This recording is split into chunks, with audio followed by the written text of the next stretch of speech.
needs Curse of Strahd. That's what I'm literally working off of. Don't see through me like that. Oh, I'm so embarrassed. See, at least this time we started the channel, the episode, actually talking and not just staring awkwardly at the camera waiting for it.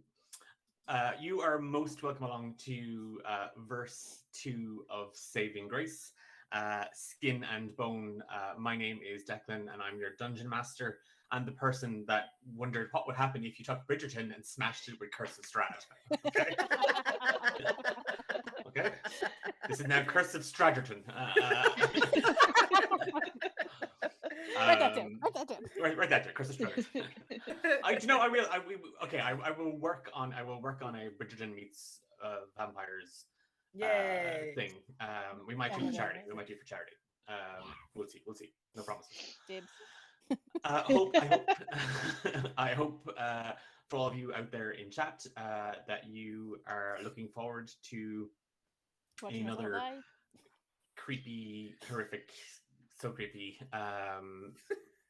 burnt milk scented episode of Saving Grace.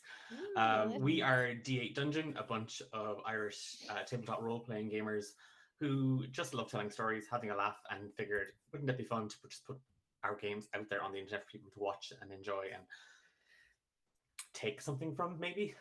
Which is how to actually maybe possibly play D&D the right way. If you're watching us, you'll learn that we are the wrong way. This is what not to do. Yes, just don't do it this way, and then you're having D&D. But if you do it this way, you're having fun and making enemies. I am joined this evening by Eilish as Six, Fiona as Eludia. I was like, Cinderella? No, that's not that. Amber as Sueris, and Tendai as our titular Grace. Yay! And a thank you to Louise. I can actually thank her now because she's not there. A thank you to Louise for running the behind the veil stuff, all the producing OBS stuff in the background for us. Crap, she's back. Got it out of the way. And so just it's fine. It's out there. It's fine. Just before we get started, and if you joined us 2 weeks ago here on Twitch, you'd have caught it. Hopefully, someone here is going to catch it as a group of goblin raiders invaded the camp at the Giant's Fingers, and a glass vial filled with God knows what was thrown at the group, and we ended the episode there. Before we pick up the charred remains of our 4 heroes, possibly charred remains, they could also just be melted, or worse of all, covered in glitter. That never comes off.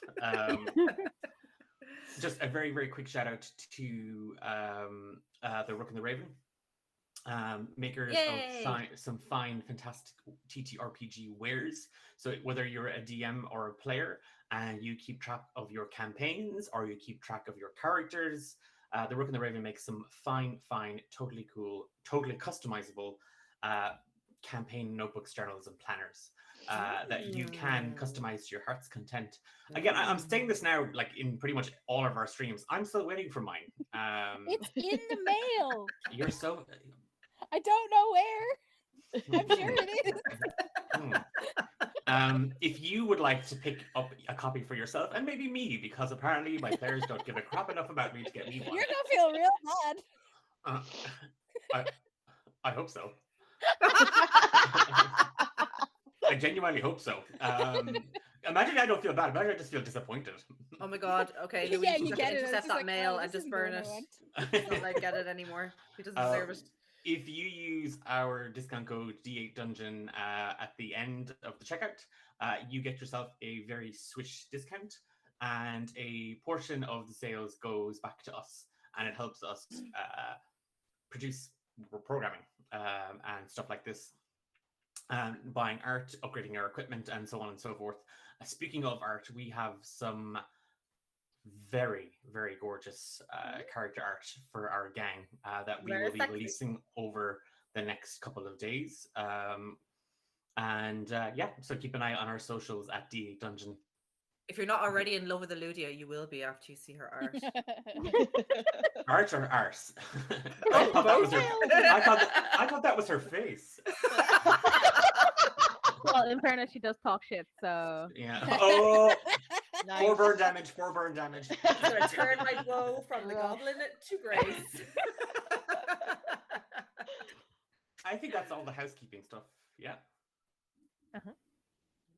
Okay. On to murdering you with a bunch of very, very pissed off goblins.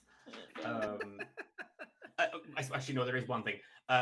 Saving Grace is my attempt at gothic horror, and apparently the creepiest thing last time around was the food I cooked. And the food I murdered. Thank you. But just for anybody in chat who might be of a squeamish nature or triggered by gore, horror, violence, that kind of stuff, this particular story in Romance in the Dungeon and from D8 Dungeon is on the darker side of things. So if those are generally, it's not in your wheelhouse, consider this your warning. Okay. Everybody roll for initiative. Oh god. Oh no! I Forgot that includes me too. So Do I use the dice that Declan gave me, or the ones that my husband gave me? Nat 20 for our alchemist. So that Oh. flask is definitely smashing. On her, we'll see. I rolled a 13. What's that? 18 for me.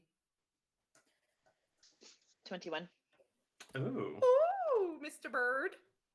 Mr. Six. Bird. 8. Oh. Ugh.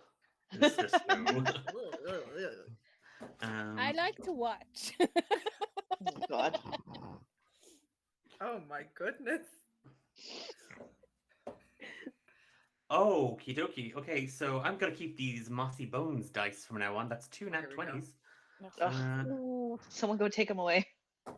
Bye, everyone. It was a Never. nice stream. Thanks. Okay.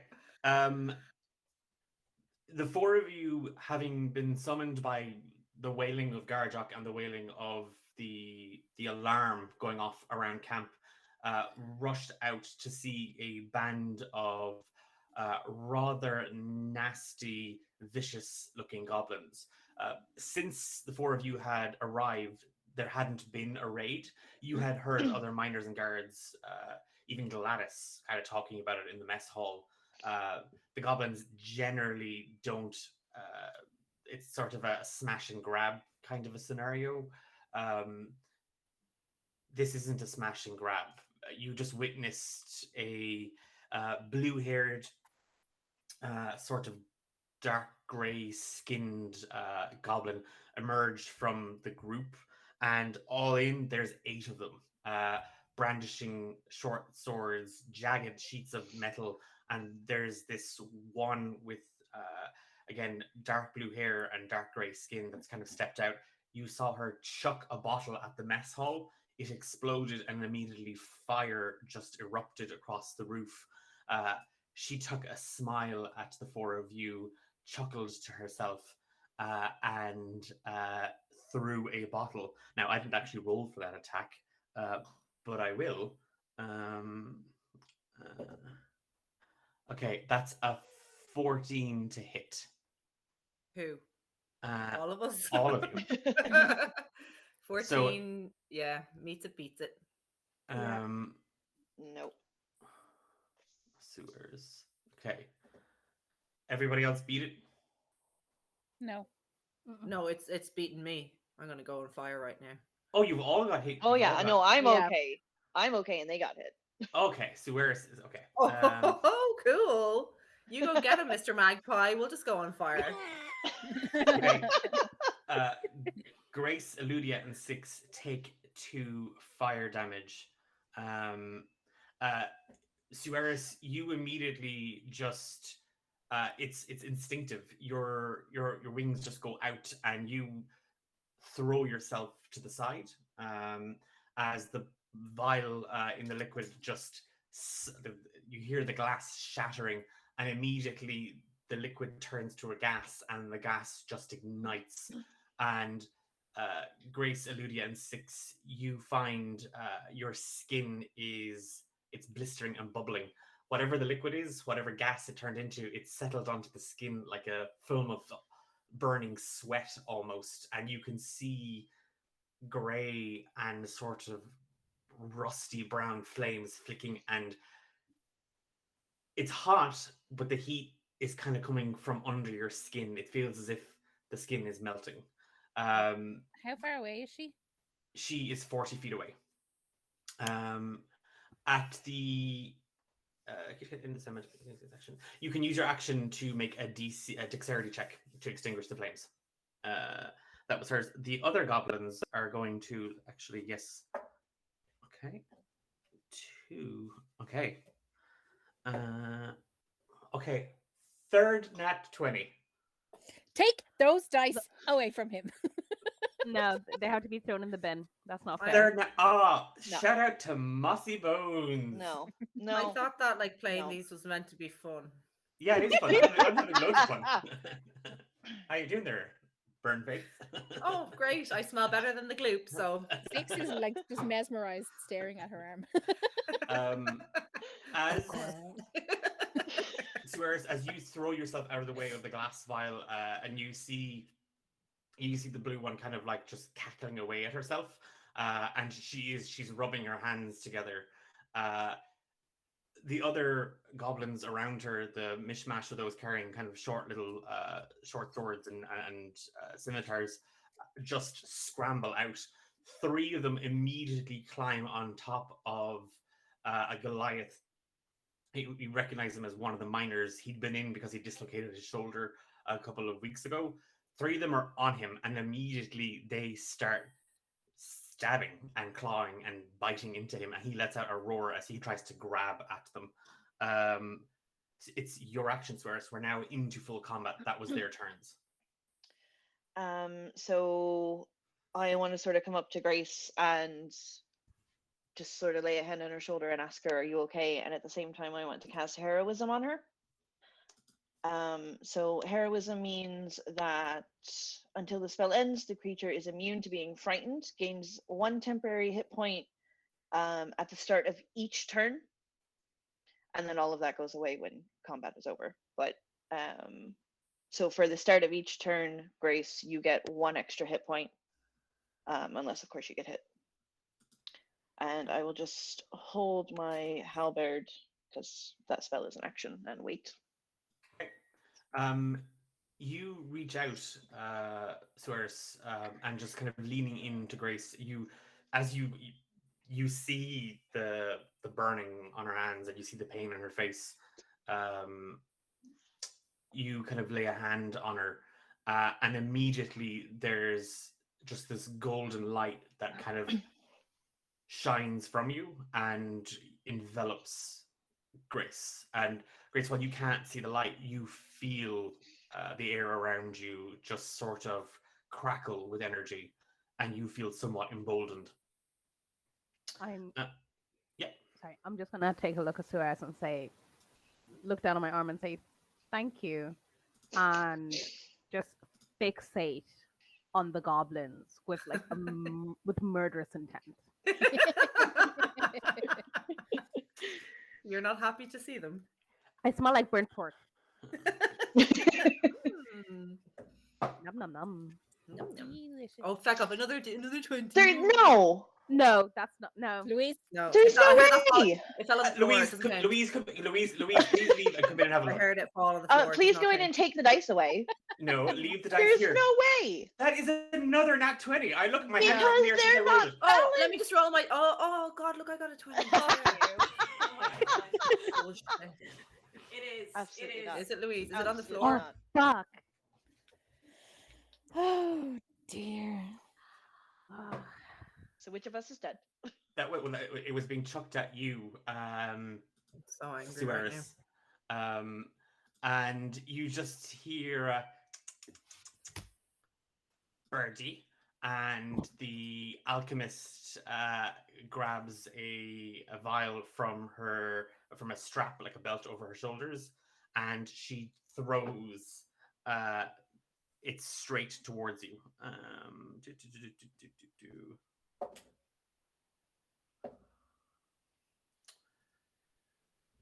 Well, the dice giveth and the dice taketh away.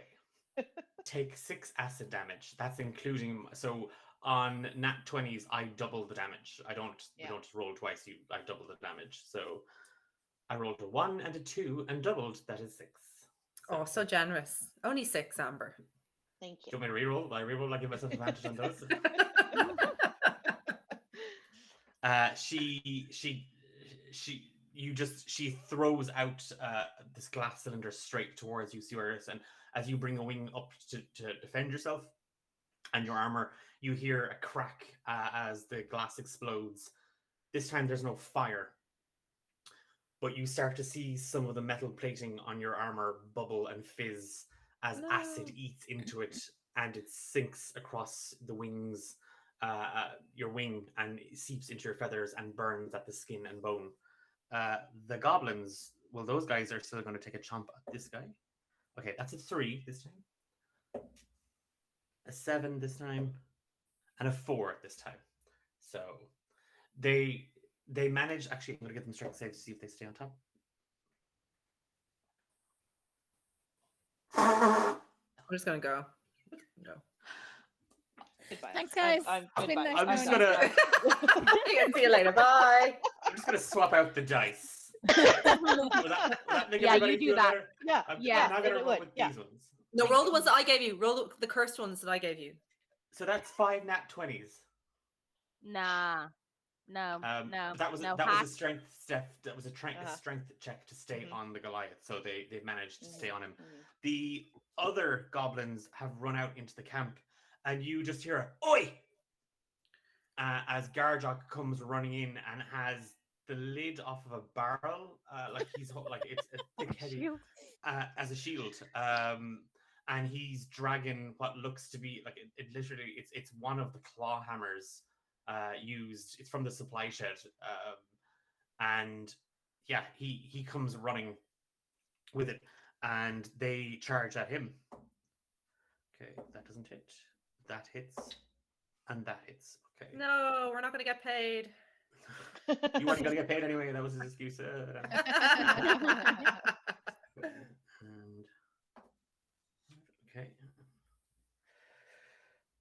okay. That's them. On an 18, that was Ludia or Grace. I got an 18. What did Oh, you so get? Ludia's up next. Grace got a 13. Okay. Sorry. Is there anything nearby to us that like we could use as cover? Is there like a mining cart or a rock or something like that? You could run back into the mess hall if you wanted. But would I still have line of sight at the goblins if I did that? From the door, you'd be able to take a shot at them, but they would have cover.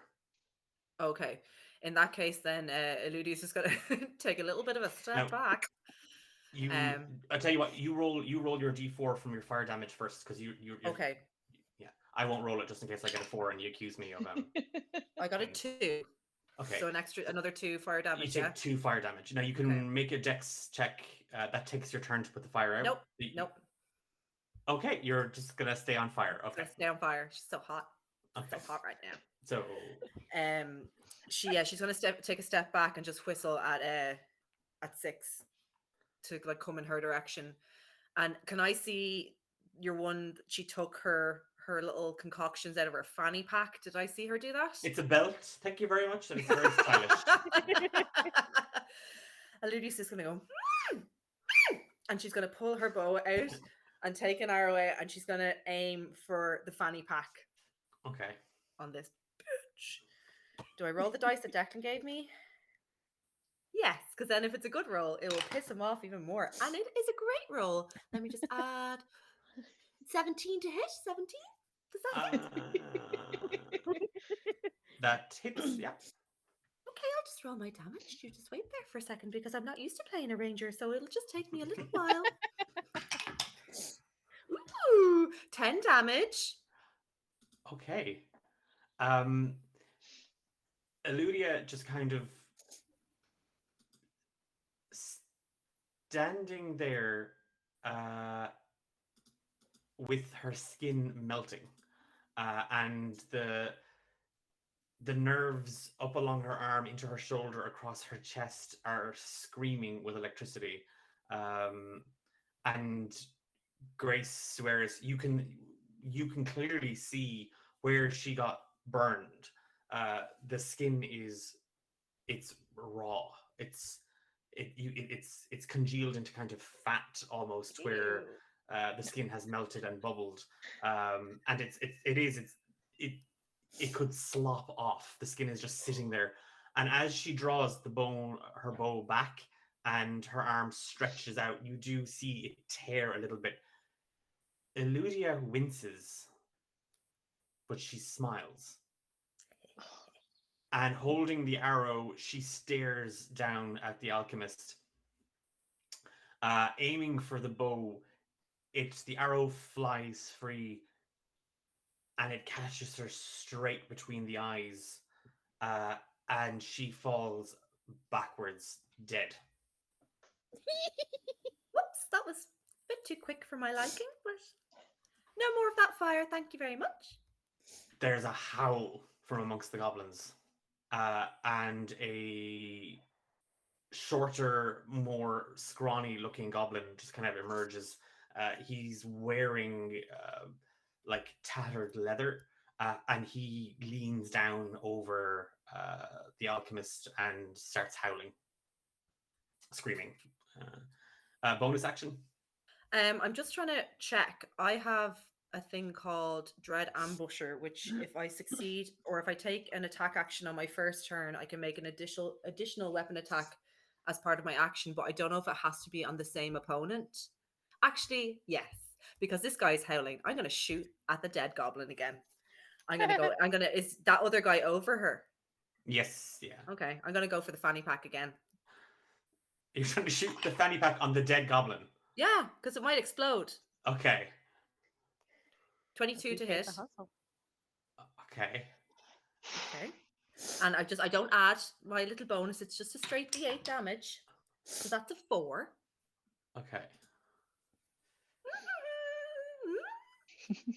I tell you what, you because you hit the 4 exactly. You don't aim for him.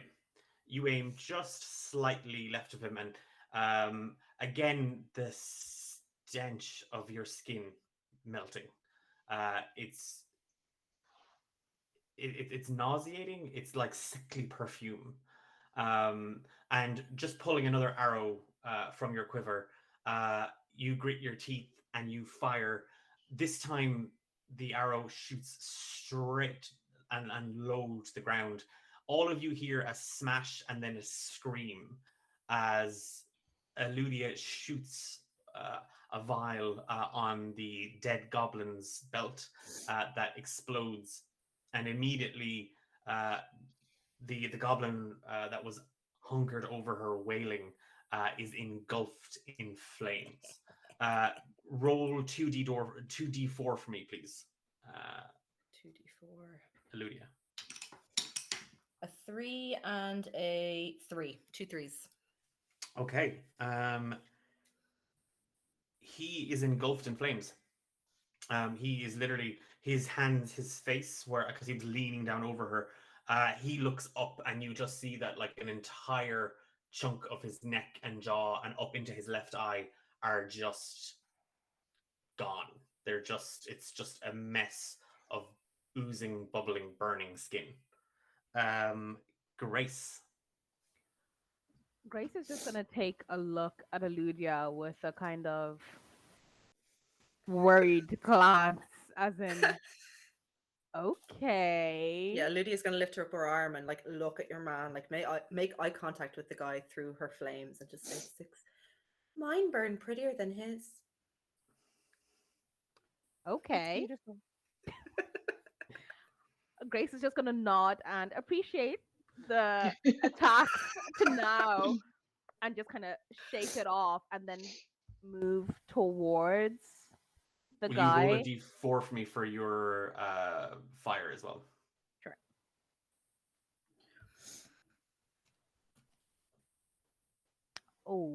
no, not one. Oh, that's fine. Just take 1 burning damage. Okay, cool. Yay. Yeah, I'm just going to go for it, and as I do that, I'm going to draw my scimitar. And you said they were about 40 feet away from us. They were, yeah. Okay. Since I will not be able to reach them, I'm going to move to make sure that they're within 30 feet and then cast Witch Bolt instead. Okay. Cast away.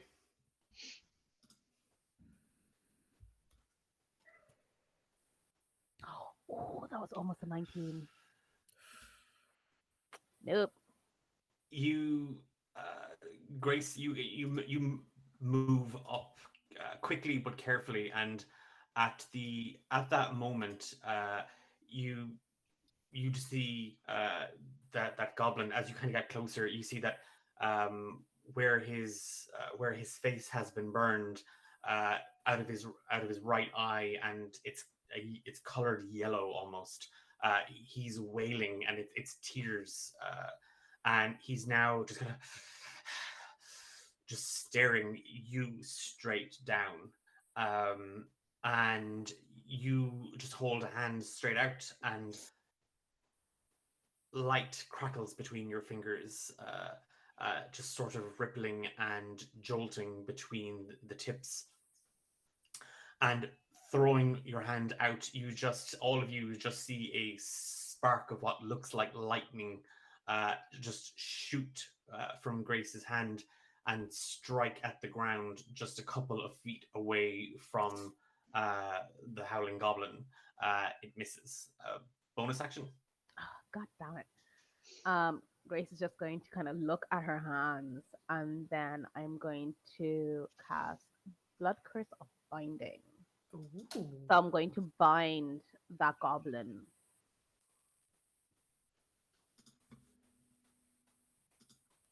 So that curse is, I attempt to bind a large or smaller creature that I can see within 30 feet.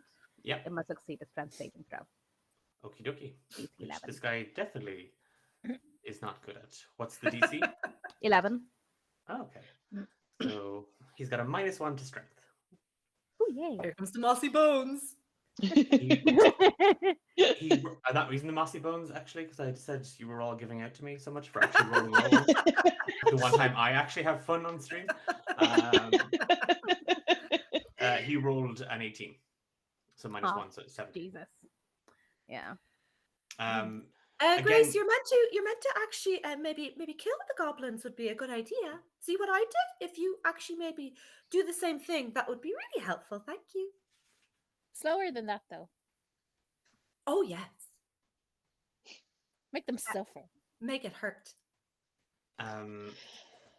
Grace is just going to stand in bewilderment at being criticized Constructive, You're doing constructive. while trying to attack.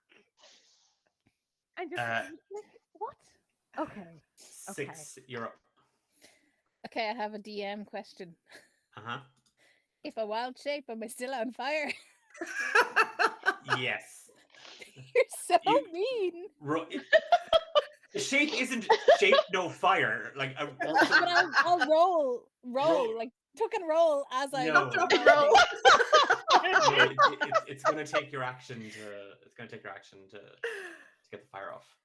So Okay. roll your fire damage now. So roll a d4, please. I'm just gonna turn on my light to be your beat. Flip.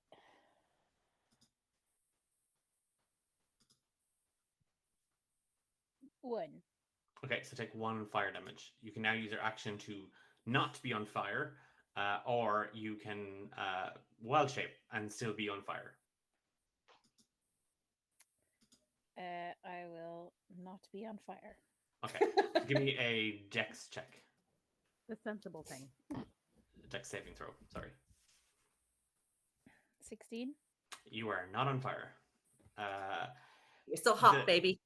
The pain 6, you watch as Ludia kind of grins and smiles through it, even kind of going so far as to compliment her on the shape and size of the burn on her arm. yours is down along your side, and it's burned through the cloth, and that's snagged in the wound, and it stings and it hurts, and you don't like it. You wipe you just kind of you using kind of your arm and the leather, you brush and kind of almost kind of roll the liquid away, smothering it. When you do, and as your hand glides over it, you feel the skin of your fingertips touch along your side, your ribs, and down over your hip, and the burn heals entirely, leaving no scar. Bonus action. No, I don't think I have any. Okay. My guy. So he is going to stare you all down, like just again howling. And when he does, you see him reach down in under the collar of his armor, and he grabs at something and he pulls it, and from his hand, Sueris, you just see a light sort of bend and like just shape around it. There's a glow, and you see the wounds up along his face heal. Where is my? There it is. Okay, and he is looking a lot better, as that warm glowing light just engulfs him. His eye is healed, but from here you're not quite certain. He grabs at the cowl around his neck and starts to run westwards towards the huts. He's making a run for it. Oh. Ugh, that's cheating. Oh, his eye is better. Oh, I wanted to see it up close, 6. So annoying. So rude. Sueris, your action. Is that one Goliath still being attacked? Yes, he is. Yeah. Okay. I'll run over to him and hit. There's 3 of them on him, is there? There's I'll 3. hit one of them. I'll hit one of them with my halberd. So 16 to hit. That hits. And 7 damage. You rush. You all see Sueris just again charge straight towards the Goliath, who's fumbling, still standing, but there's open wounds that are just gushing blood all over him, and the goblins are literally, one of them is currently gnawing on his ear. And Sueris, you run, your halberd kind of drawn and kind of dragging behind you. You watch as the young Ara Corcoran comes to an abrupt stop and does a 180 sort of a spin with gripping the halberd and slashes through the air. And there's just as the halberd claws and slices into the head of one of the goblins, killing him straight away. His life is snuffed out in seconds. There's absolutely no pain. He's just dead. Oh, boo. I was enjoying that. Sueris, bonus action? No. Okay. We're not doing it right. They're really bad at this. They're going to go. And the 2 that are on Garjok, okay, that works. Oh yeah, we just completely forgot about Garjok. See you later. Have fun with Pay your me my barrel. money. Tiger, you fucking bastards! And you see Garjok go down. Oh no. Maybe Cookie will save him. I'm afraid to tell you, I got another nat 20 I hear. With different dice this time. with different dice. Oh my god. Louise, please remove Louise, every out of dice in that practice. one. You roll nothing now. I actually need dice. Confiscate Where's them, the Louise. stairs? He can have my Confiscate stairs. The mossy bones are right there. Give me. I'm not using the mossy bones. I use this one. Oh God. Oh dear. Well, if it makes you feel better, he wasn't attacking any of you. He was attacking the Goliath. Six is 4. Okay. And as Garjok goes down, the other goblin, the one that was gnawing on the Goliath, like I say gnawing, he was chewing on his ear, literally sees his best mate just get his head cut in half because he didn't get decapitated. He's literally just saw his head sliced off halfway through. He yelps, and as he does, he rips the Goliath's ear from his head. The Goliath lets out a roar and then drops to his knees and then collapses, desperately clawing at his ear, like trying to stop it as the blood gushes and he blacks out. The other goblin on him, they're both going to rush past you, Sueris, for opportunity attacks. Absolutely. Six is staring gleefully at the blood coming from his ear. 6. To hit? Yeah. Okay, no. They, seeing the other guy run for the huts, they also make a dash for the huts. It is Eludia. Oh, look, Six. I think Sueris was taking tips from Grace. Shall we show them how it's done? Oh, please. And she's kind of trying to like hide her annoyance at the fire. She wants to put it out, but she also wants to show Before, everyone please. else how good she is at killing. So she's going to still burn. Oh, that's okay. That's a 1. Okay. I'll take it. I'll take it. Just let me mark that off so I don't forget. Mhm. But anyway, let's try this, shall we? And she's going to take aim at the first guy who she initially got with the fire that Okay. ran away. The first fella. Is he still within range of me? Yes, he is, yeah. Okay. That is a 13 to hit. Does not hit. Fuck. Now I embarrassed myself. Oh, That's better than that. how the tables have turned. Yeah, Eludia, you making your quip about Sueris and Grace, you track the goblin as he rushes for the huts and the embankment, and just kind of closing one eye, relishing in the burning pain in your right arm. You pull another arrow back. It flies, and you hear a thud as it narrowly misses the goblin. He's over sinking that way. into Did one you of the see? beams. Did you see? I just shot where he was, so now everyone else can have a turn. Bonus action? I'm gonna hunter's mark him. Okay. So if I deal extra damage to him, and only if I hit him, which we'll see. And then I have advantage on checks to try and find him. Okay. As you are okay, so Eludia, you're Grace. You see the goblins skittering past the camp, following after the other guy. Grace is going to actually put out the fire now. Okay. Give me a dex saving throw. Sure.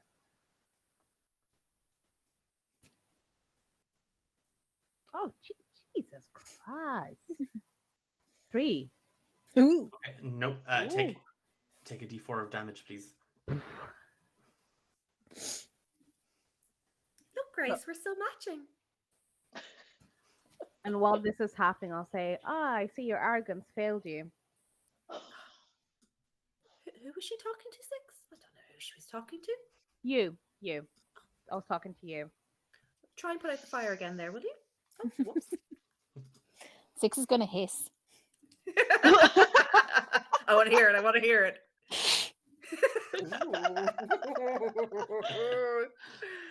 And I'm just going to look at, like, are you serious?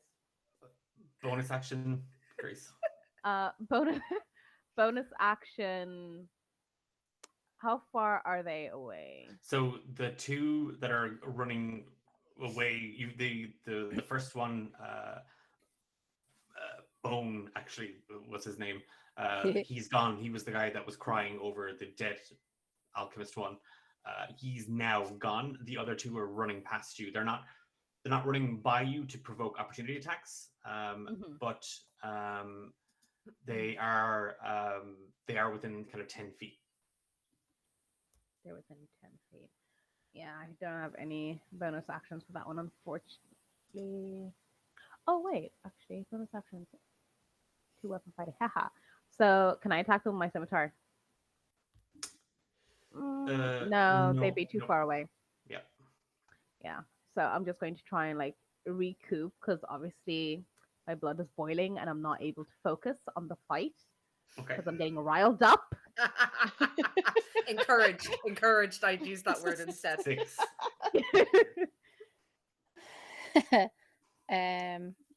So Grace said, "Are you serious?" And she's gonna say, "Oh, I'm deadly," and turn into a constrictor snake.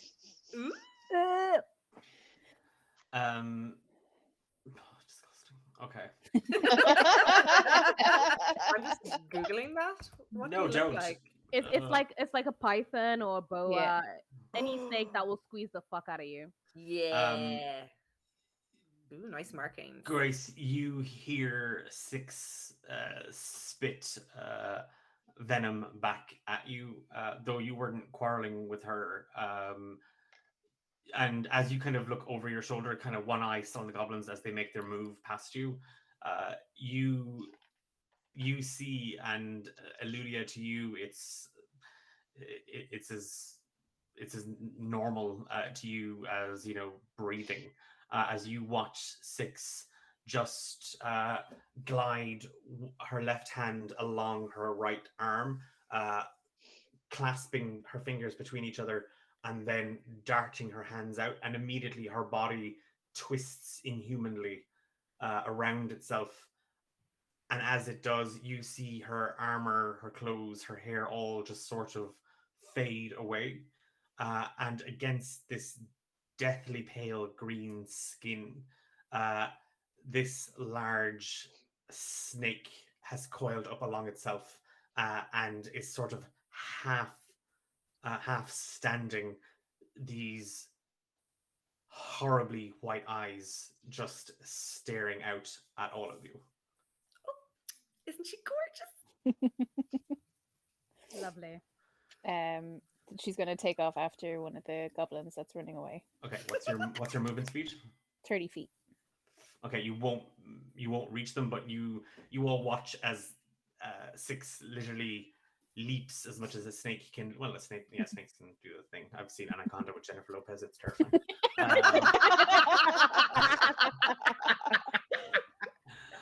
Peak of cinematic excellence there.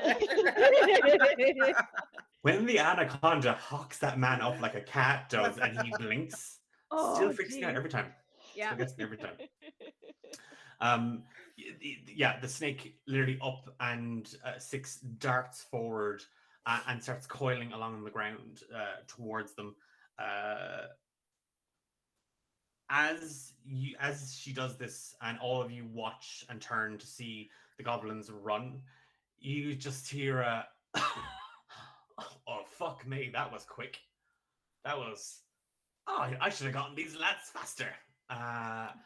And the door to the Chief of Operations office kicks open, and out steps Arbuckle Fitzmaul, the fired, rumored dead, rumored quit on holidays. Nobody was quite sure why he was left. He comes out, and under his arm he's holding a rather hefty little chest. And he's got a crossbow, a small crossbow in his other hand. You now see several men descending down along the hills. Several miners and guards are tied up, looking pretty bet up. Arbuckle swans over to Garjok's unconscious body and just puts a boot right on top of the dwarves' head. Ooh. So you're putting down the fucking weapons, or I'm putting the boot down. Go ahead. Right. shut up. And he presses down on Garjok's head. And you just Slower. hear Let's do it slower. from the I mess want to hall. hear the bones.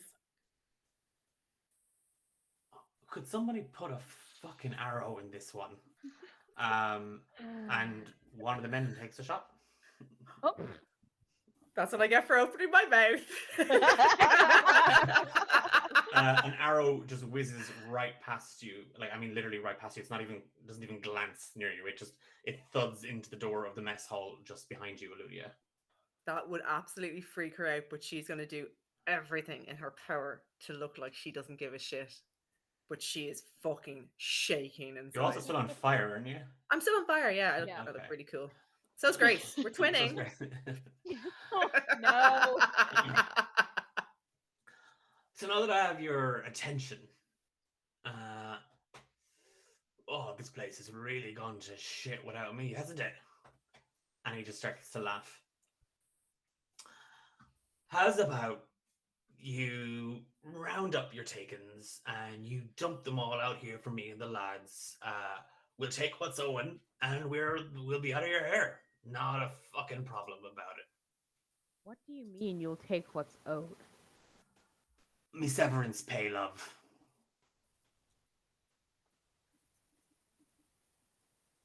We don't get severance pay. I do. So, money out. Our Garjok here is going to be talking, well, not a whole lot. Well, I'm pretty sure the only person who has any love for Garjok is the cook. So Scandalous. I don't know what you expect us to do, and you know we do not get paid that well.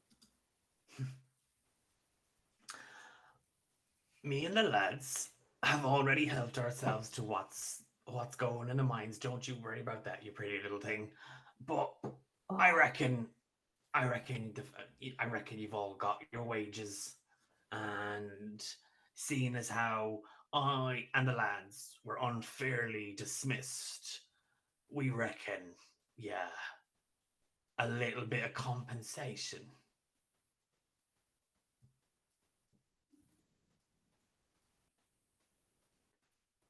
Can I Get just compensation from Garjok.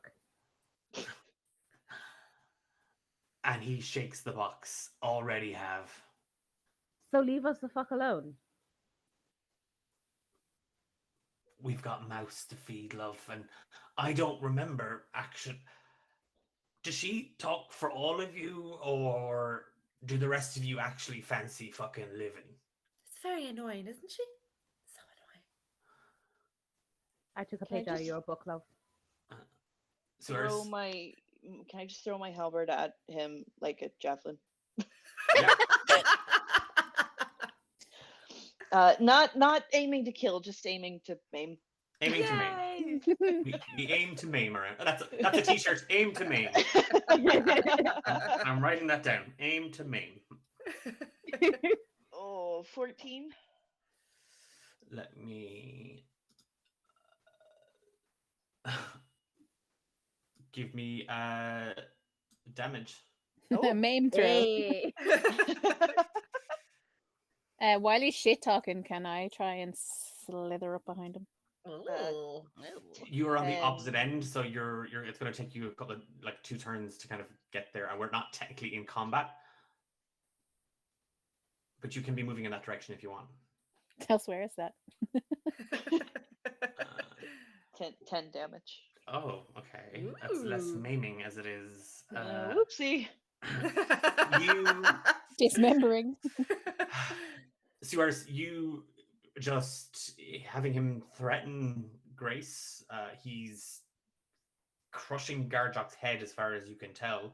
Eludia is getting more and more deranged the more it goes on, and you hear just behind you, and you just throw an eye out, like you kind of really out on the fringes of your eye line.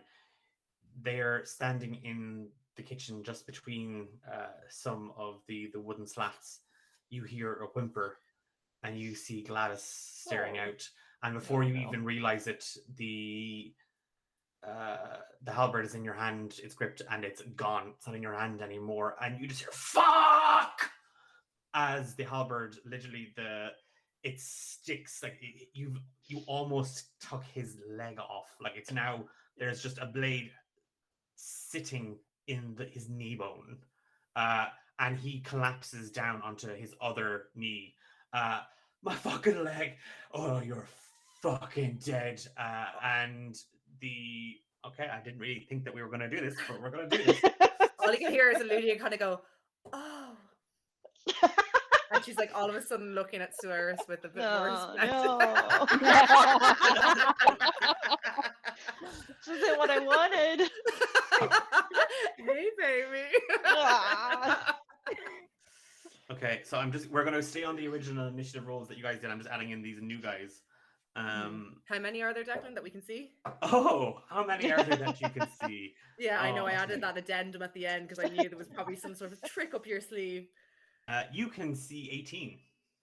Oh, for fuck's sake. I told you, there were all these people coming down the mountainside, down the hill, down the path, with the other miners and guards all looking bed up. Oh, I thought they were all bed up and they had been attacked by the goblins. So they were No, like no. corralling these beat These up are people. Arbuckles. These Okay, are Arbuckles. fair men. enough. These- I thought the same thing. Okay. Yeah. So Whoopsie. We're here now.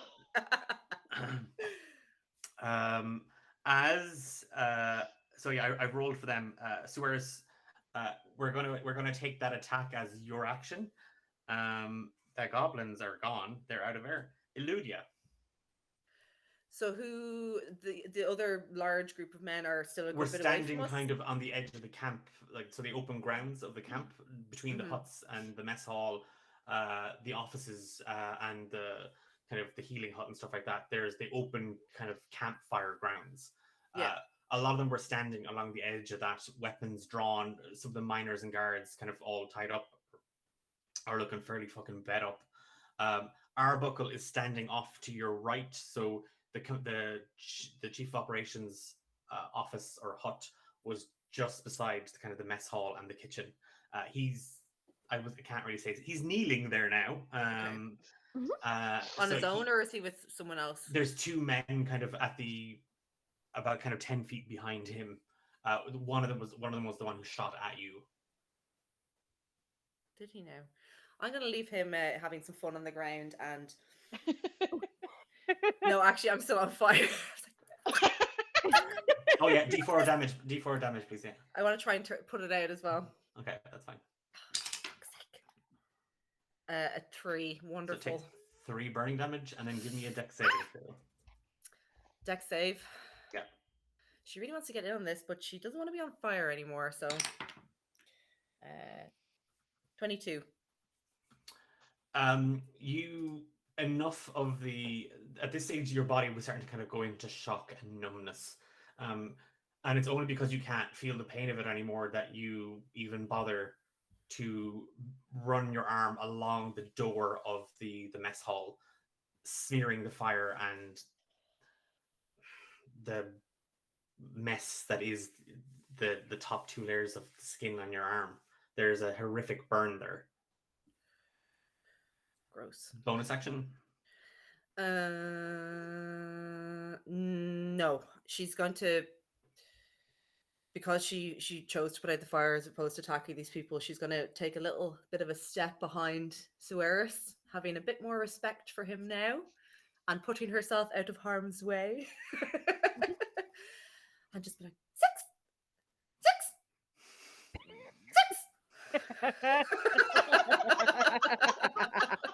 To her teeth, and hope that her cousin can hear her. Grace. Grace is going to just trying to put out the fire yet again because attacking probably won't go well this time either. Okay. Are you adding save. your extra temp 1 hit point every round? Yes. Okay. So Small roll your buffer d4 for the first fire. for the fire damage, and then do your dex saving throw. Right. Oh, okay. Here we go. Okay. 4. Ugh. Okay, so take 4 fire damage.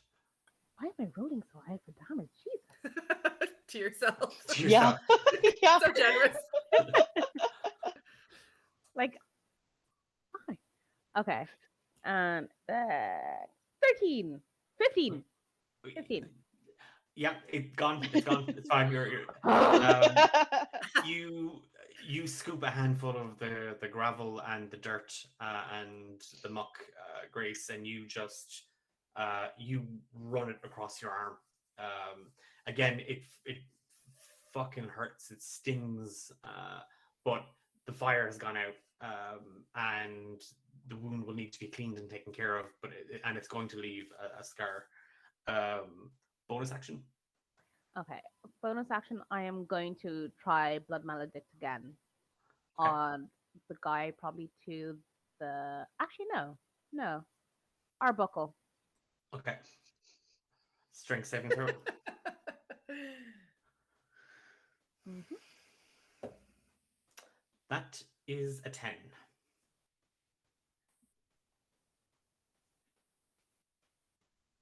Oh wait, hold on a second. Oh, sorry. No, I wouldn't be able to do that again. I can only do it one time for short rest. Oh, My bad. okay, fair enough. Oh, no. Boo. fine. That was Blood Maledict. It's not the Blood Curse of Binding, which is different. So he Oh. got a 10, so he does fail that one. He does fail that one. Okay. Yeah. So speed is reduced to 0, and he can't take any actions at the end of the turn Nice. I mean, except bleed out. until the end of my obviously. next turn. Yes, Yes, is that dying is- in action. Not unless I put it, I instigate it. But yeah. Okay. Right now it's time for these guys to act. Okay. The whole Okay. lot. Yeah. I mean, we didn't do anything to Arbuckle except Suarez. So, I mean. You were talking smack. You were literally talking smack. And the two men right behind Arbuckle take aim at both you, Eludia and Suarez. So Suarez does a 13 hit. No. Okay. Does a 13 hit Eludia? No. Okay. God damn it, they suck like crap. Yay. They both draw and fire, and again you both hear a thud as the arrows fly free, and the mess hall is now there's now 3 arrows, a load of fire damage, some acid damage done to the exterior of it. It looked like crap before, now it just looks like shit. Suarez is just going to hear Eludia just do a sharp intake of breath, like, and she'll like instinctively grab his wing, his arm, and then pull her hand away real quick. Oh, so you're just gonna rip out a feather? So Oh God, don't give her any ideas. I've rolled 6 9s. No, you Pity can't. about you. I like these dice. These are good dice. Yeah, uh-huh, keep those yeah, ones. yeah. That's 7. That's 19 to hit Grace Ah, yes. for 5 piercing damage. Okay. Can I use? So I have a reaction to jump in front of somebody near me. How close am I to her? Grace is 30 feet away. She ran towards all the right, goblins. never mind. Sorry, Grace. Good luck. Alright. Hello, Well- hello, I'm here. Hello. I'll Save keep that in for me. mind. A 17 Suarez to hit. No. Oh, beefy That was a- boy. Right? Okay, 6. Another 6. And a nat 20 on my last one. No, it doesn't hit. And he was doing absolutely nothing. Well, he's doing something, but it's nothing that you can. I'm rolling for a thing that he's doing. So Oh. Folding Okay. napkins. that's Guard, and Guard can't do anything on his turn. So it's top of the turn order, Suarez. What about 6? Oh, sorry, 6. Yeah. have I come back to them yet? Have I? So where I went, Yeah, did the was- men come from that direction, or did they come from the other direction? they came from north. You were moving west. They came from the north. Because that's the trail is up. The trail up to the caverns and the shafts that lead to the caves is at the north, Okay. northwest. Your bunks where the goblins ran are to the immediate west of the mess hall, and that's where you had gone chasing after them. So there's about 90 feet from where you were to the lads. Now we're going to say you moved 60 feet in all the time between this was happening, and the banter, the friendly banter. So I'm going to try and constrict the one who shot the arrow at Eludia. Okay. Aw. Thanks, Phoebe. Got you. Woo. I don't know how to do this. 20 plus. So it's a 23 to hit, Uh-huh. and then it's 1d8 plus 2.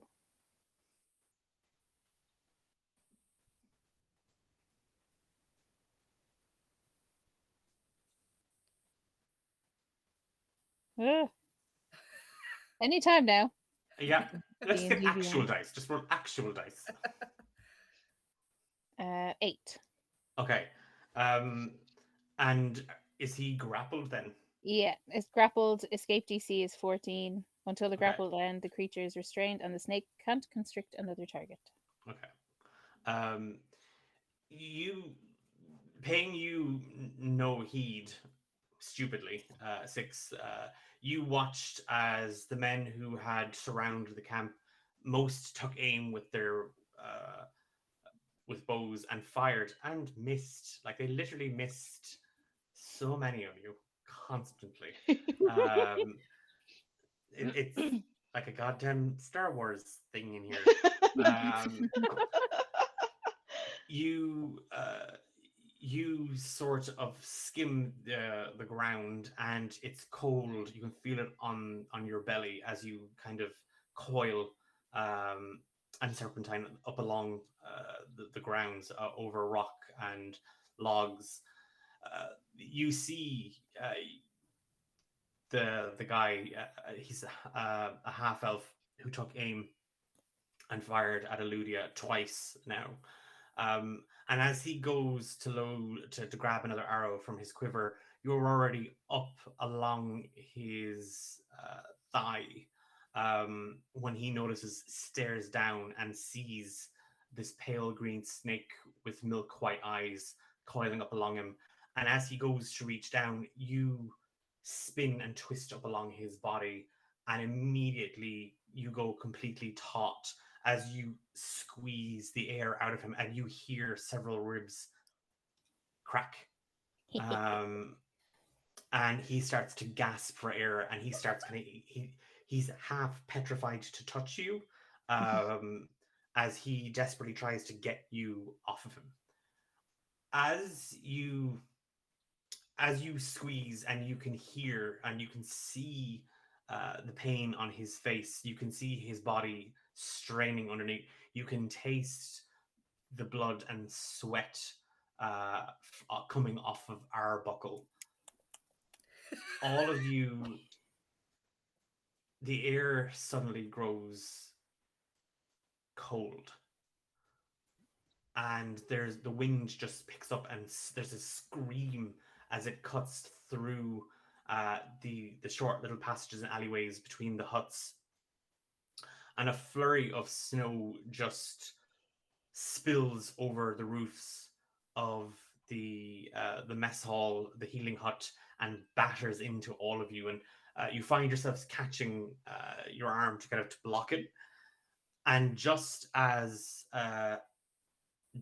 you do, as you bring it up, coming from the southeast, you just see two figures moving through the snow. And you just hear, well, no, this isn't good enough. And there's a crack of fingers, and a shard of ice just erupts through the flurry of snow. and catches Arbuckle straight into the throat. Nice. And he gasps as blood sprays, and he claws at his neck and falls over to one side, dead. Ooh. Oh, she's here. Hey, girl. Hey, girl, hey. Several of the men just run. They just start to bolt. As the two, the one that you've constricted, Eludia, continues to kind of fight and struggles. You see the other one just, he goes to grab at you, he goes to pull, and when he does, the rest of you see amongst these two figures, where there was a brilliant white and cold light, there's now a nauseous green that just sort of pulsates off of another figure.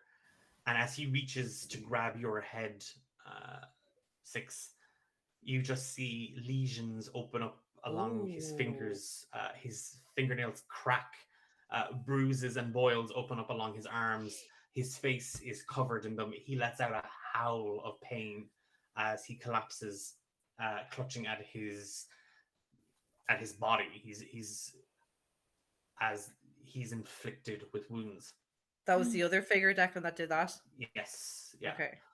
And emerging from the southeast trail, you see two figures. An elven woman with just a mound of brown curls, neatly and, well, as neatly as they can be jostled around in the wind, but clearly done with attention, clearly done with time. She's wearing a blood red cowl with a fur trim, several layers of clothes over her armor. She's got a satchel on her back, like a pack. Next to her, you see a similarly dressed figure, but about 6.5, about 6.5 inches taller than her. Kind of in the 6'4" range. You see a figure wearing dark green and violet robes. Again, a hood pulled up, but tassels of grey and white hair are whipped violently from the hood and they jostle around, but a large mask sits on their face and the jaw of it is bulbous and hangs low, as if there's something hanging from it.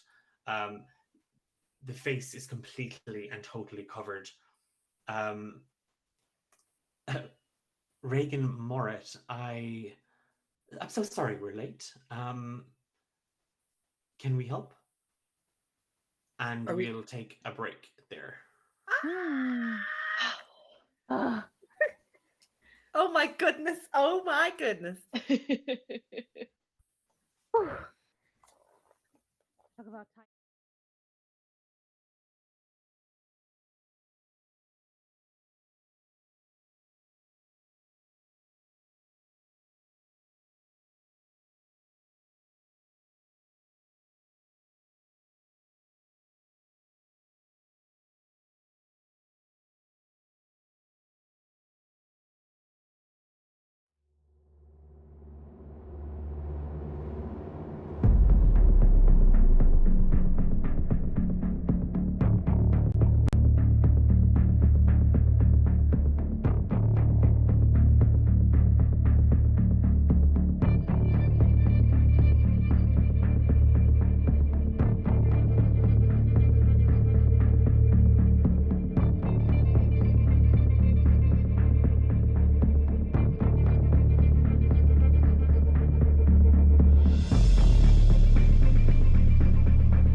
Yeah. Sorry. Okay, we're back, and my cats are having a brawl. Literally. You're just trying to play the game. Is Yeah. this how it goes? No, They're you on our roll team. dice, and you give out to everybody for rolling better than you. Welcome back to verse 2, Skin and Bone. Just before we get back into it, a quick thank you to the creator of the Goblin Alchemist and Ritualist, though the Ritualist only healed himself and then ran away because Eludia killed his girlfriend Whoops. in one shot. That was Stone Strix, who created Goblin Alchemist and the Goblin Ritualist. They were quite a fun little thing to have. Right. Reagan Moret has arrived with a companion. You watch as the two of them stride into the camp, and straight away her companion, the man dressed in violet and dark green, moves towards Arbuckle's body and Garjok, and immediately just starts trying to revive or heal, or he's working on them. Reagan has moved kind of in and is looking around. Oh, it would seem that the rest are, and she kind of points up towards the hill. Well, when you pay shit wages,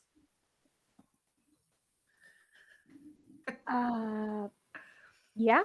are Mhm. you? I'm so sorry. I'm Reagan Moret. I believe you were made aware that I was to be arriving here at camp. Yes, we've been expecting you. Apologies for this. Not at all. How were you to know that the former chief of operations would attack with some of the men that left when he left? What an absolutely unsightful character. Oh, there's quite a few of those around here, and Grace is just going to have a little sneaky look at Lydia. I assume we're out of initiative, are we, Declan? Yes, yeah. Is Oh, Eludia you want to able fight? No, not you. Not you. Not yet. Not yet. Maybe a future episode. Stay tuned, everyone. There goes that gothic horror vibe we were going for. Can I just a polite nod to Reagan and her friend, and skirt around to Six, who's still wrapped around this other guy? Yeah. Would I be allowed to do that, or would they try and stop me? Who would Reagan or Reagan and her companion? No, Reagan watches. I quite a few of you are injured. A deacon, when you're finished with what's left of Mr. He's alive, isn't he? And you see the man that you referred to as deacon just kind of looks over his shoulder. He has one hand on Garjok and he has one hand on Arbuckle, and you just hear it, and he nods his head. I'm in love. We can't see his face. Don't fall in love yet. He might be an Ogo Eilish.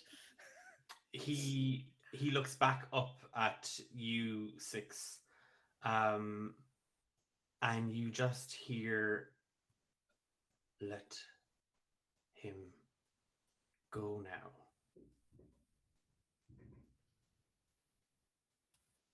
I might be in love.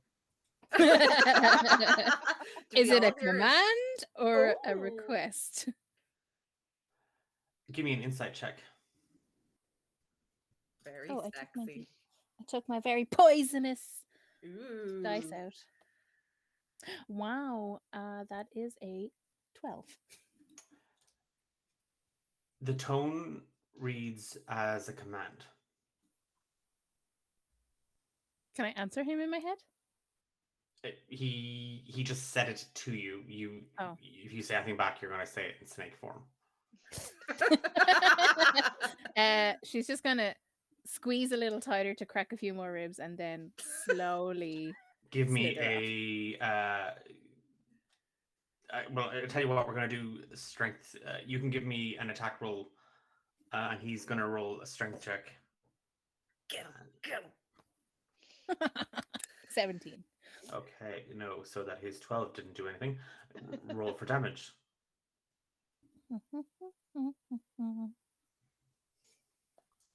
Oh.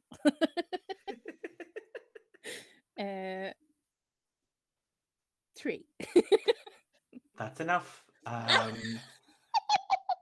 You coil tighter around him, and he's now desperately. You feel his hands on you, and as he grips at your body, just trying to wedge his fingers between, he's desperately trying to kind of pull you off. You can feel his heartbeat in his fingertips. His heart is it's exploding in his chest, and you hear an audible crack as you snap him. You uncoil it. He drops to his knees and he falls over dead. You kill He's dead. dead. 6. That might be your best work yet. I'm afraid to revert to my because I'll give up my HP.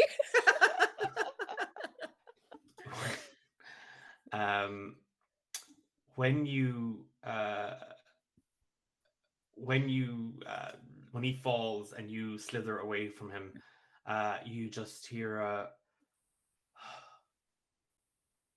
from the man. Daddy Deacon's disappointed. Reagan, this one's dead. And he just gestures with his head over. You see Garjok is kind of like shaking his head a little bit, and he's missing a couple of teeth. More than he was. Yeah, Yeah. Than he was. He now has more teeth in his head. No, he's got less. Yeah, he's got like 4 teeth left. He gets up and he's groggy. And he's oh my fucking head. Oh, and he kind of looks up bleary-eyed at Deacon. What the fuck? And he stumbles back a little bit, and then he sees Reagan, who's helping a couple of the other men and the other guards round up or try and grab some of the men that were trying to escape. What are the rest of you doing? Eludia, you're now beside 6. Is there anyone else around? Any injured people? What about that Goliath? What's he doing? The Goliath is very much dead. Dead. Anyone else about? There's a few other miners and guards that are injured. There's quite a few. Anyone Is there knocking on the door? ground? Like injured on the ground? Specifically injured on the ground. Yeah. There's one. I just rolled a nat 20 and there's one. Okay. Are they There's- near there's the- Reagan and Deacon?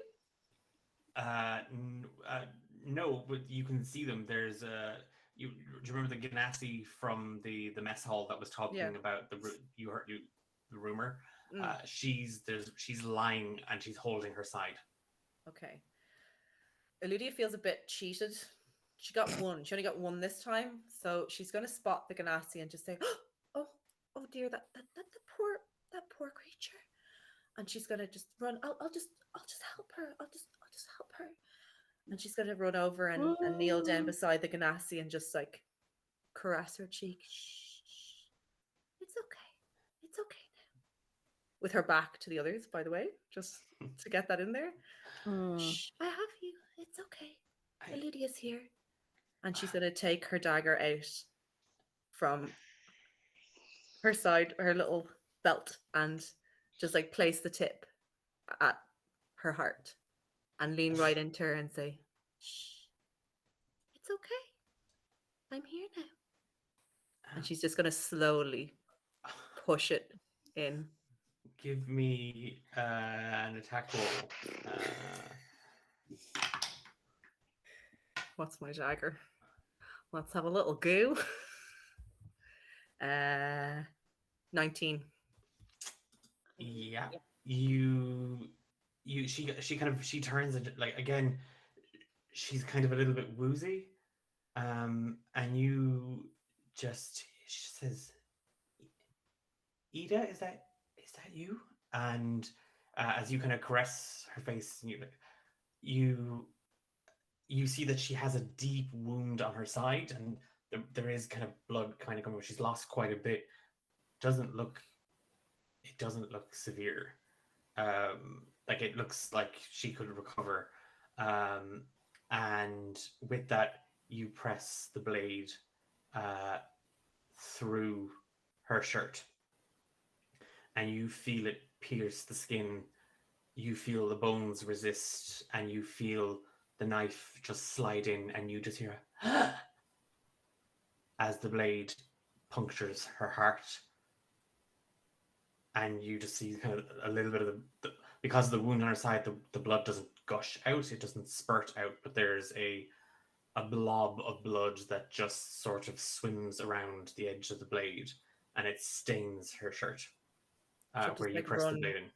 a finger down her, and like she's making eye contact as the life is leaving this woman's body. And in a practice move, she's going to whip the dagger out and just like hold it right in front of her and watch, because it's got like filigree on the blade, and just enjoy the blood seeping down the filigree. And then with a practice movement, swipe it on the grass to clean the blood off and resheath it and stand back up. Oh no, we've lost her, unfortunately. Six is going to slither along in the blood. This isn't the Guns N' Roses video. You can you're not near. You've done your thing now. We're good with that. Suarez and Grace. Grace is just going to look at this, very doubtful that that nothing was involved there, and just kind of look away because she is thoroughly creeped out by the two of them. He saw nothing. I want to go sort of apologetically collect my halberd from the body, and just sort of like duck back out of that. And then I want to go up to Eludia, I guess, as she's walking away from the Ganassi, and just sort of gesture at her arm and say, "May I?" At my arm? Yeah, like all burnt and gross. Oh my goodness. Really? And if she's okay with it, well, if she lets me touch her arm, I will heal her Oh. 5 HP. You may touch my arm. Oh, God. Okay. So So you're I, regretting that now. I lay on hands and you get 5 HP back. Oh, Wow. thank you. So generous. Grace is probably just going to start walking around to see if, like, just kind of scoping damage, any other bodies lying around. Several of the guards that would have been kind of patrolling the mines for raiders, bandits, and stuff like that are injured and stuff like that. And you see that those who would be sort of knowledgeable in first aid to some extent are kind of giving a hand. Reagan seems to be kind of taking charge of the whole thing when she sees the kind of the four of you kind of just milling about a small bit. And she's just, if the four of you are able, I'd like to try to maybe put some order on the camp, if at all possible. Deacon is going to tend to the wounded, and we have men patrolling. I'm sorry, the cook, her name escapes me. Gladys. Yes, sorry, Gladys. She's reported that some of the supplies have been stolen in the raid. There's also repairs that need to be done to some of the buildings on the grounds. And one of the men mentioned that Brother Reeves, the healer, is also missing. Was he not with Mr. Fitzmaul and the others? No, I haven't seen him since yesterday. Oh dear. So perhaps the four of you might be able to assist us with one of those jobs, maybe? Of course. Where do you need us first? Well, really, I'm not so familiar with all of you and everybody so far, where do you see the four of you helping the most? Where? Well, it would probably be best to get the injured somewhere safe. So maybe looking at the buildings, assessing which one is least damaged, and getting the injured into that first. Okay, great. Well, if I can leave the four of you to repairs and putting some order on the camp, I can send some men to maybe look for Brother Reeves. And why don't I go and look for some of the supplies that were stolen? I can take one or two of the uninjured guards with me, and we can go and see if we can find what's been taken. Okay. Yeah. Okay. Grace Okay, is going to head out. Okay. Reagan just she's like, okay. And she's fixing her coat and she's just like shuffling her pockets a little bit and she's rolling down her sleeves now. Okay, right, okay. And she's looking around for two uninjured guards. Good luck. Yeah. And kind of seeing nobody, she's just like, okay. And then she goes towards the mess hall and she's going to start investigating and looking for the supplies. I'll roll for her to do what she can do on that. But the four of you have taken on the task of repairs to the camp, which was one of the three tasks that you could do. Okay. So Grace kind of surveying the grounds.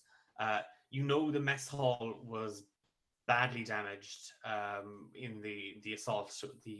That goblin woman, she hooked one of her fire concoctions at it, setting it ablaze. The fire has been put out. Most of the fires around the camp have been put out, but that means that the buildings have taken some damage, which right now doesn't seem to be that extensive. But one bad storm, and who knows what sort of wreck and ruin the base camp would be in. Around you, you see that general supplies, carts,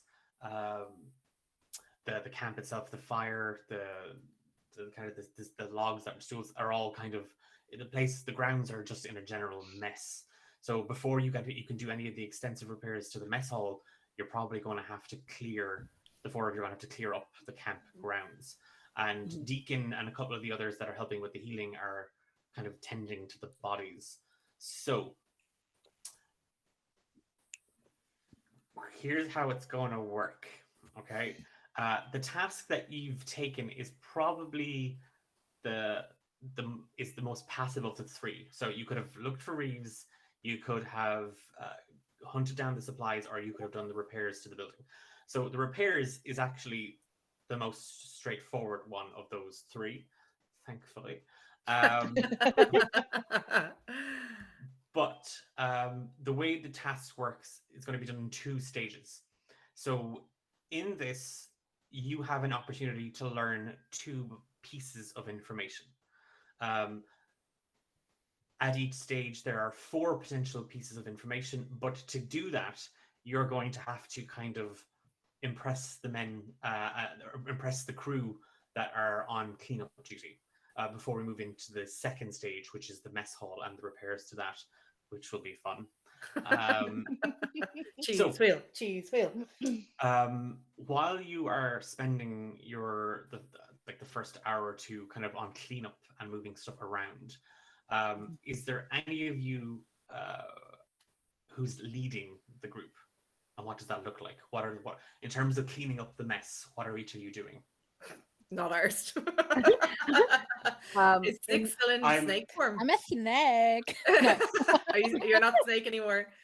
No, I will choose my moment to return to my normal form. So you're not helping. You're not helping right now. I'll help, but like reluctantly. Yeah, no, I'll kind of slither after Eludia wherever she goes, and then yeah, I'm gonna put my arm out to her and let her coil around my arm and just bring her up and say, "You were magnificent." She's quite large. Like she like that's. How buff are your arms? It'd be more like a Britney Spears type Oh thing. fuck yeah! Oh no. Suarez, what are you doing?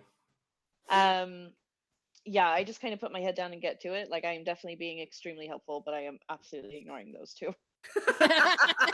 Lame. Okay, and Grace. Grace is going to just kind of throw in Suarez's direction. If you work in that sort of quadrant and bring anything that's too broken to be repaired into the center, I'll work over here. And if you two are done with whatever you're doing there, if you work on in that area and bring everything that's too broken to be repaired into the middle, just so we can start clearing up all of this mess to make things go a little bit faster, that would be great. Eludia will just do an elaborate bow and say, "Yes, mistress, right away." Okay. With Eludia and 6 being of absolutely no fucking help. So, 4, D20, and okay. Based on your general responses, there were certain roles, literally roles that you would get to make to help. There's a difficulty check on how well you perform with this. It's a collaborative thing. So with Eludia barely doing the bare minimum, you get to roll a d6. With 6 doing absolutely nothing except fanfaring, a d4. Suarez, you get to roll a d20. And Grace, with you taking charge and sort of giving directions to the rest, a d20 as well, with advantage. If any of you are proficient with any form of tools that could be used in this, you can add your proficiency bonus as well. Do not say no. You can't set up a gambling thing in the middle of the job site. So Eludia got a 4. Ooh, yes. 6 got a 4. I got a 6 got a 4. 6. My little Dakota Irish symbol 4, on my 6. D6. Suarez? 10. 10, okay. And I rolled a 16. And Ooh. in terms of tools, I don't really have tools. Like, at most, I have maybe hemp and rope, so I could start tying stuff together to try and give it a bit more stability. You would use up the hemp and rope. Don't do it. We're going to a cave. True. Yeah, no, aside from that, I don't actually have any tools that I could probably use, so I'll just try and use whatever I can find. It's enough anyway.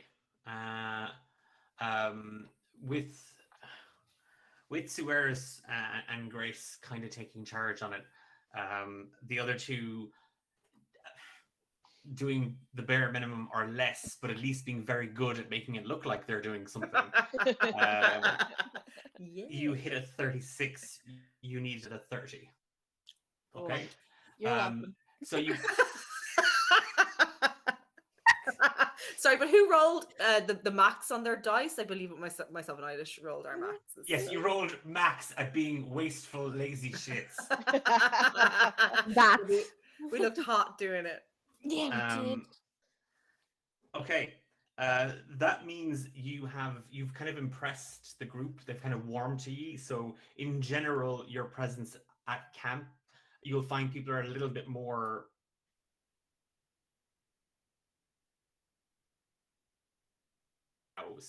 Eludia in general, there won't be stairs. But Suarez and Grace, you kind of find that people are a little bit more approachable.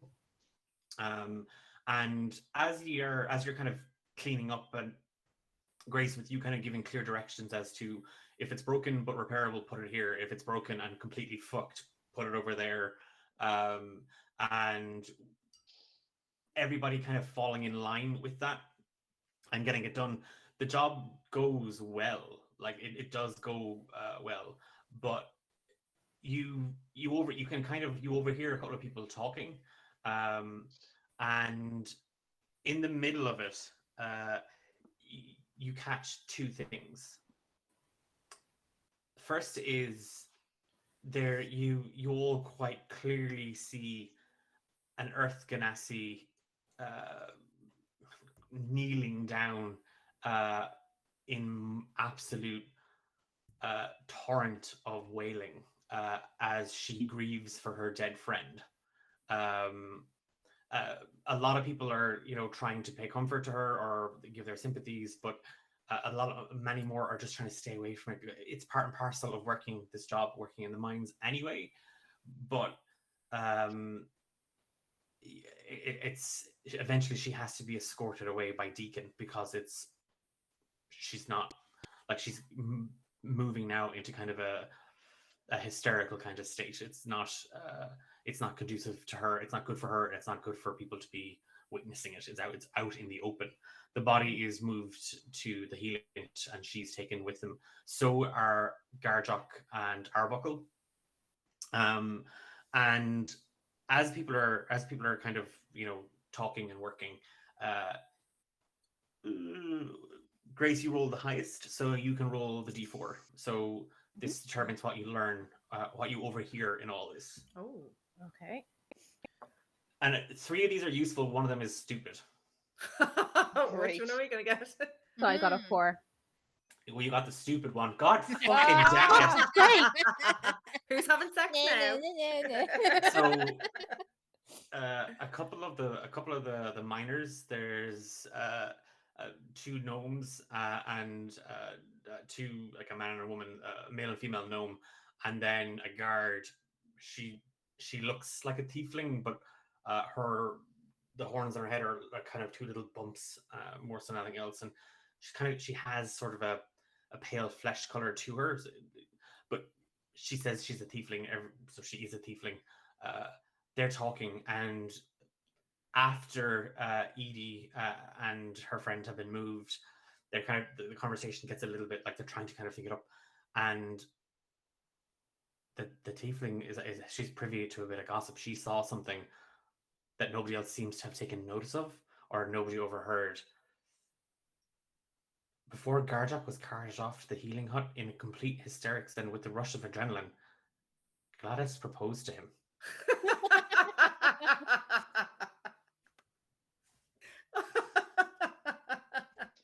Grace is just going to leave that alone and pretend she did not hear a single thing. Okay. Guess who's getting a cleaver as a wedding gift? I heard you lost your last one. This is an exact replica.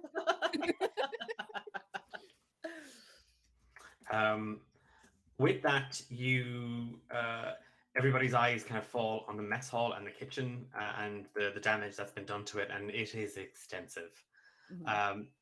Gladys, looking a little flustered, and with a touch of regret.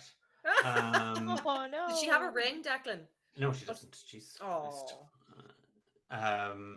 she's kind of got a couple of the volunteer kind of kitchen hands, and they're kind of carting out some of the supplies, and she's doing a check over them, and then she's looking. She said she'd be back by now. What was the 4 of you gawping at? It's not going to fix itself. We are helping. Are we just surveying it? Is Oh no, we're waiting for our leader to tell us what we should do. Great.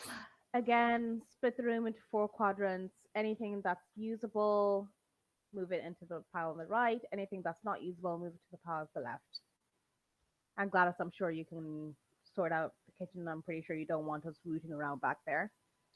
In an audible whisper, she's going to say to 6, I think that means Grace has to go in the pile on the left.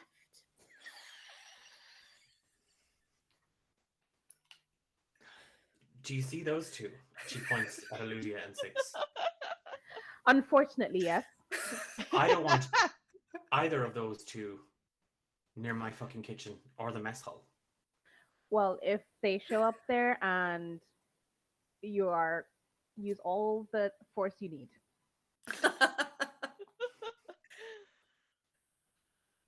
And Gladys just stares at the two of you, Six and Eludia. And she goes back into the kitchen. So no to the dishwasher then. Got it. Shame. Same thing again here, where the grounds were kind of cluttered and in a state of upheaval and ruin. It's more structural stuff that needs to be done to the mess hall. So the wooden beams that are charred and burned are going to need to come down and be replaced, and so on and so forth. And the check here is higher. But if there's anything you have or you can do beyond the additional means, you can use any of your abilities to assist with this. So what's everybody doing this time around? A few of the others that were helping out in the court have gone up to the supply shed to get some tools and supplies. I'm going to have a look at more of the structural damage to determine what needs to probably be replaced first. Okay. Give me an investigation check, Grace.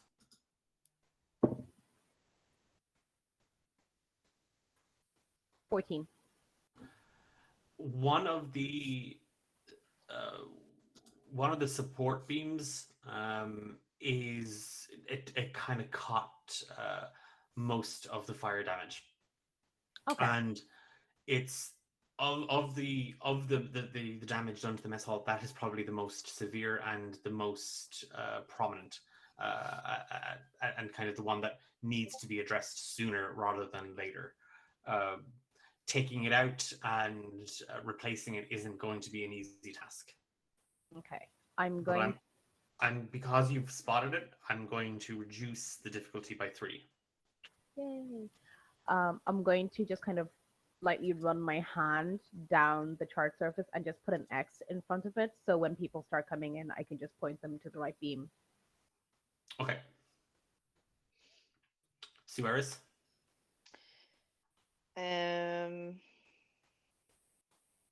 Display travels light. I ain't got nothing on me.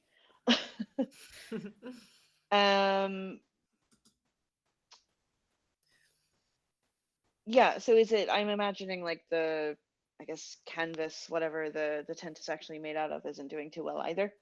Yeah. Can Again, it's full of holes and it's been ripped to pieces.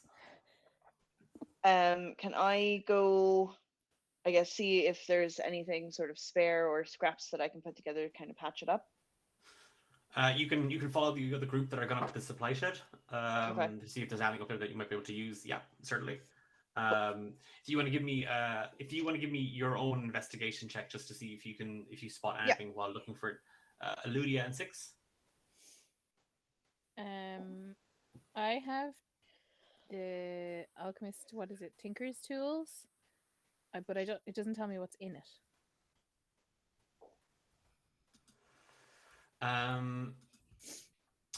It's just general sort of supplies, like it'd be like potion bottles and stuff like that. Okay. So nothing useful. Not for kind of like repair, like unless you want to kind of make kind of a gluey type thing. A gluey thing, you say? No, she's gonna start going through the piles to see if there's anything useful that she can take out of them. You're just gonna go searching through the rubble to see if you can find anything of use for yourself. Yeah. Okay. Give me an investigation check. And Eludia? She's gonna go outside the mess hall and start like surveying around it, acting like she looks like she's helping, but she's really just looking to see if there's any arrows around the place that she can pilfer. But like she'll be taking them out of the mess hall. Oh, helping! I'm helping. Okay. Saying that the whole time. Yeah. Okay, so right, Eludia, just give me a roll of a d20. That is a 13. You have recovered 13 arrows. You can add them to your ammunition supply. Ooh. Lucky You fish. helped. 6. What did you get on your investigation check? 14. Okay. Let me just check. I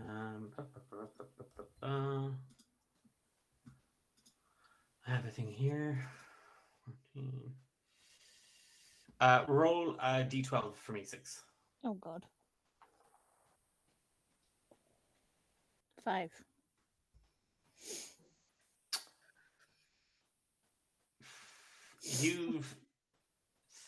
You come across the body of one of the goblins, who clearly kind of got caught in the spray of arrows that Arbuckle's men had shot in. And there's just an arrow sticking out of the side of his head, like out of the side of his face. And he had collapsed over one of the tables. What drew your attention, one in the first place, was the body and the arrow poking it out. And as you kind of stick and shove the arrow and kind of play with it a little bit, and you hear kind of the flesh twisting and snapping. You actually hear something scurrying around him. And they're sort of curled up on the inside of his pocket, like under his armor. You can peek in, and just 2 beady eyes stare up at you. And you see a squirrel that is covered in a little bit of mange, but it stares up at you, petrified. Wee baby. Uh-oh, I'm so scared. She's going to look around to see if anyone else can see it. I'll And eat it. then... No. Go against your good, Eilish. It's good crack. She's going to take the cleaver out and hold it out for him to balance on Oh, to see if okay. he come near. Give me an animal handling check with disadvantage.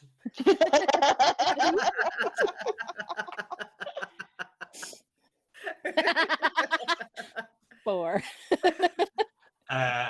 The squirrel lets out kind of a screech as you point the blade at it, and it clambers and scurries away from the god. It runs away.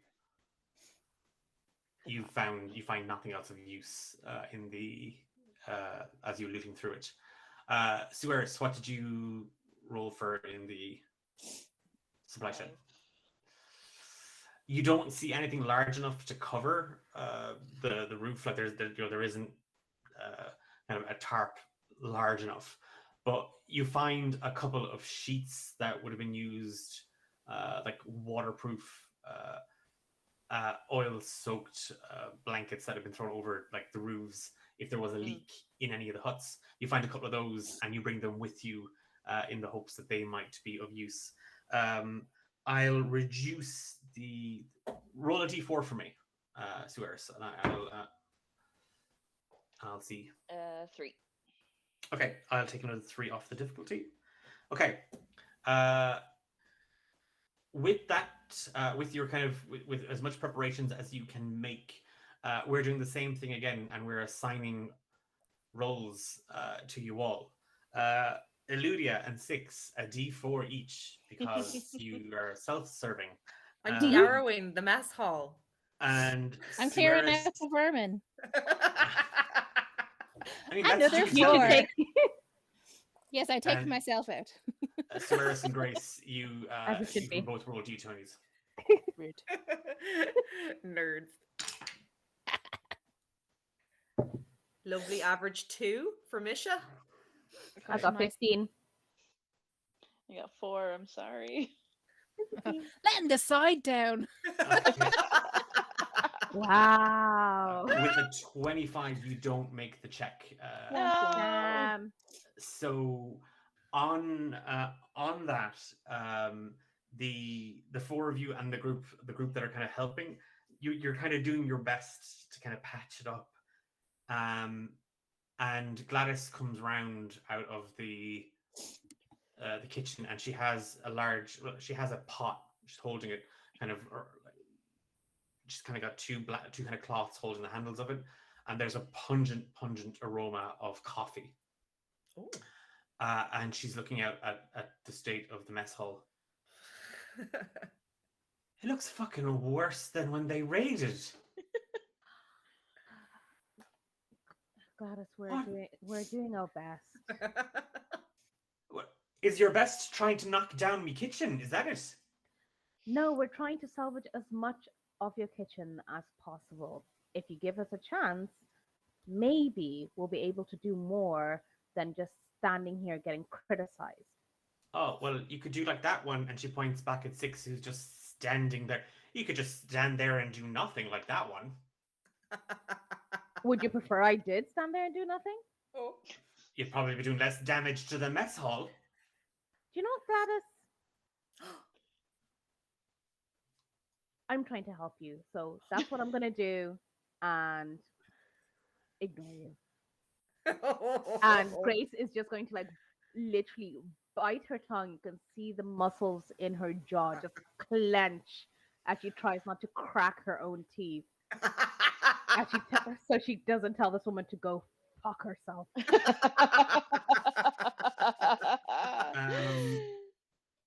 With that,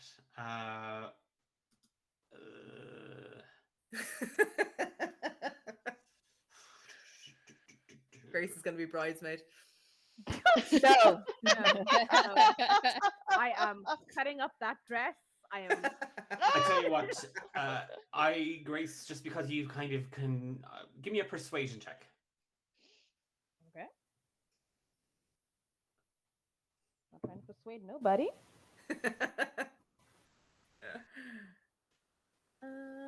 That is a 23. Okay. Gladys just kind of stares you down just to see if you're going to rise to her goading. And when you don't, she kind of takes a step back into the kitchen and kind of looks at you, and then sees Eludia and Six, and then she does the same thing, though you're pretty sure you heard a tooth crack. I am giving you, Grace, the opportunity to roll a last d20 at disadvantage, because she can see Six and Eludia. I'm outside. She can't see nothing. Okay, well, she can still see Six, and that's just twice as annoying. Okay. So you're on a 25. Mm-hmm. You need a 14 at minimum. Oh. I got a 16 and a 17. Woo! Go Grace, go Grace. Yeah, Thank Grace. God. Go Grace and Sueris. Yeah. Yeah. Mostly Grace. You're helping with the roof at least. So, Gladys kind of just shuffles back into the kitchen and just kind of makes, with kind of the pot sitting on her hip, just kind of makes kind of a at Six, and lets you get back to work. Using the waterproof sheets that Sueris brought, you were able to patch up some of the roof. It's a temporary fix, but it's a damn sight better than what it was. And where you'd first kind of maybe put them, it did look a little bit rough around the edges, and still does, but the edges are a little bit softer. They have a nice Gaussian blur around them. It's the thing, if you don't look at it, you're not going to see it. So with the support being kind of repaired, it's not been replaced. It's not possible to replace it right now, but with repairs made to it to keep it solid, after another hour or so, Gladys comes back, and she has a tray of little cups filled with a very, very solid soup, and she starts to hand them out to everybody, and she plonks herself down at one of the seats, first kind of rolling out her shoulders and her back to an audible kind of crack as she sits down, and she has her cup of soup chunk in front of her. Oh, yummy. Delicious. Grace is going to say thank you, and then before turning around, is actually going to say, actually, do you have any wax or really thick grease we could use to maybe waterproof some of the new patches in the roof? Could probably use the soup.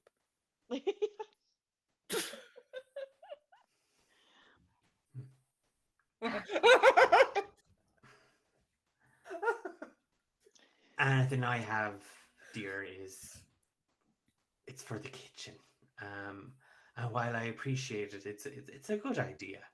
Um, have you thought maybe about stretching that one's skin over the holes just to fill it in a small bit? Oh, believe me, I I have a wouldn't like wonderful anything fillet more. knife back there that would just do the job so wonderfully. Well, if you're up to the job, knock yourself out. You might Um, enjoy it a bit too much, Gladys. not the way I do it. Oh, you'd Uh, be surprised. There's something wrong with these two.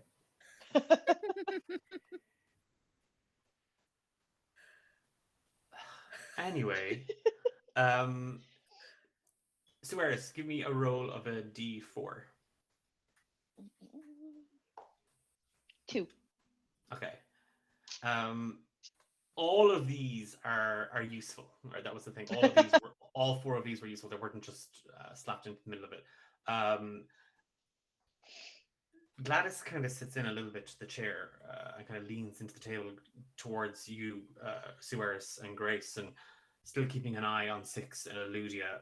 She turns her back to them. Well, not fully because she's not stupid, but she kind of turns away from them a little bit. What have you heard about the new one that's coming in? Have you heard anything? I don't know. All I know is that Garjok was in a bit of a tizzy trying to make sure that the camp was essentially perfect for her arrival. Oh, but he's to be fair now, he's very professional.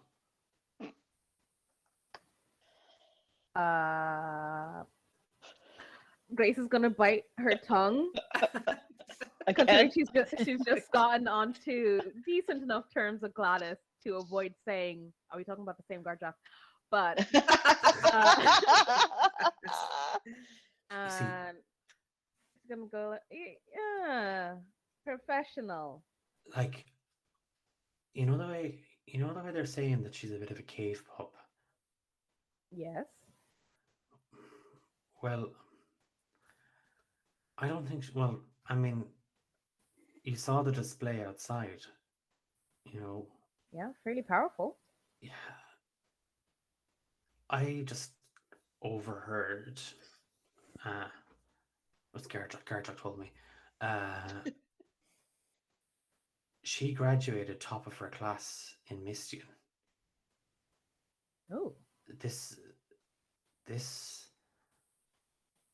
it's a bit strange that they'd send, you know, a lady of her caliber out to a shit show out here at the Giant's Fingers at the edge of fucking God knows where. Mm-hmm. Just,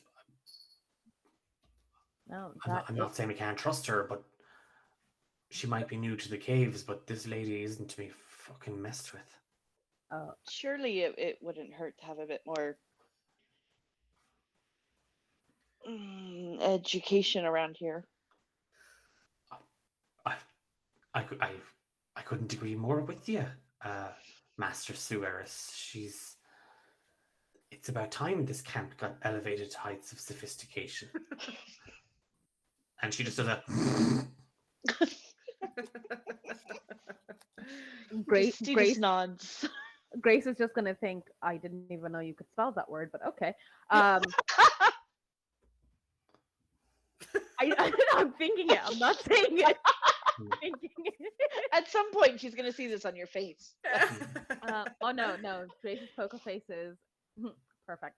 But Grace is going to lean in and say, so do you think she either stepped on the wrong toes to get sent out here as punishment, or she's here for another reason other than what was proposed?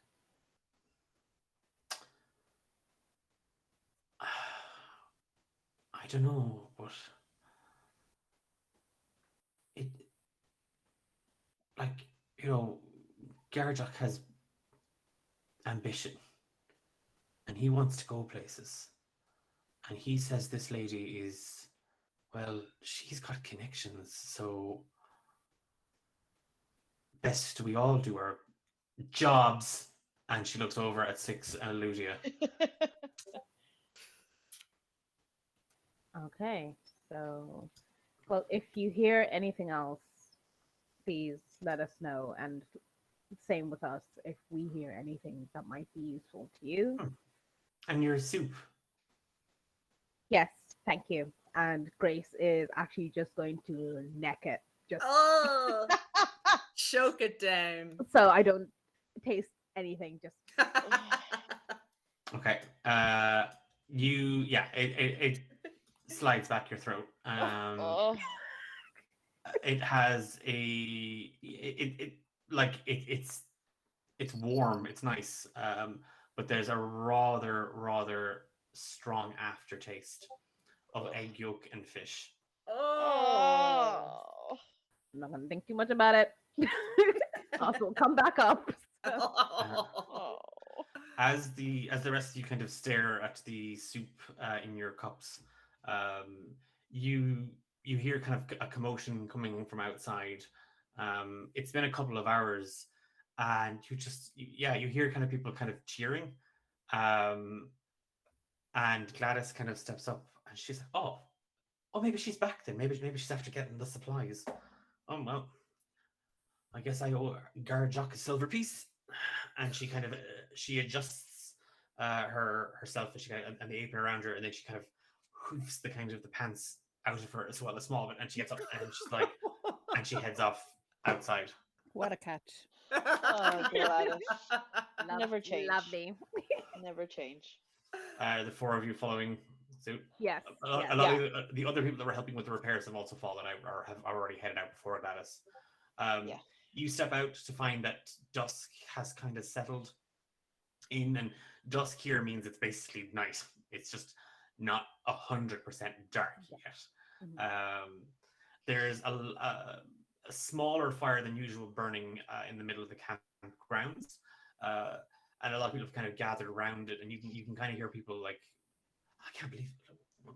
Okay, seriously? And as you approach, you see Reagan standing there, covered in blood. Oh.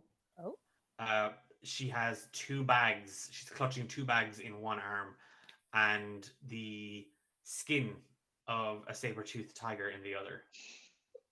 She's got two bags on the skin. Two bags Yeah. that have the Blood and Oil Vulture's logo emblazoned on them. Okay. And a saber-tooth tiger pelt. Oh, what happened? Well, so the supplies were stolen. Gladys was correct, and she points at Gladys. Fear not, and she kind of, I have them, and she holds them up. Is that your blood? Oh no. Oh.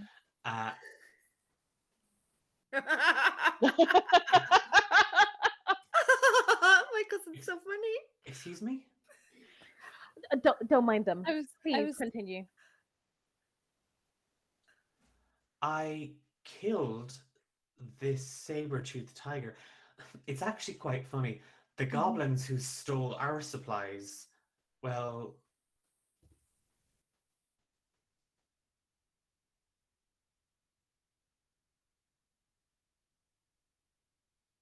so I followed so- the blood trail that this adorable creature left, and she had taken our supplies.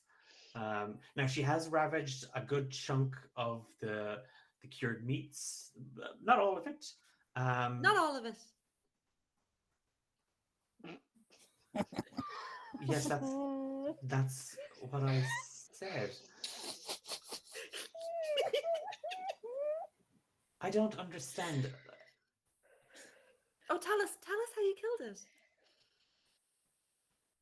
Um. Did it suffer? Oh God, no. Oh. Mm. Oh, Reagan,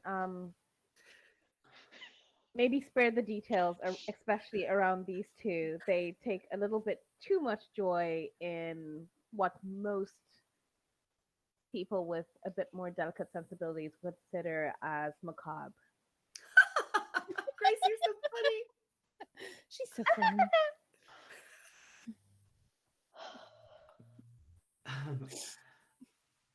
Clearly, I'm not up to speed with the dynamics here in the camp. I will, of course, do my best to familiarize myself with everybody's little habits and quirks.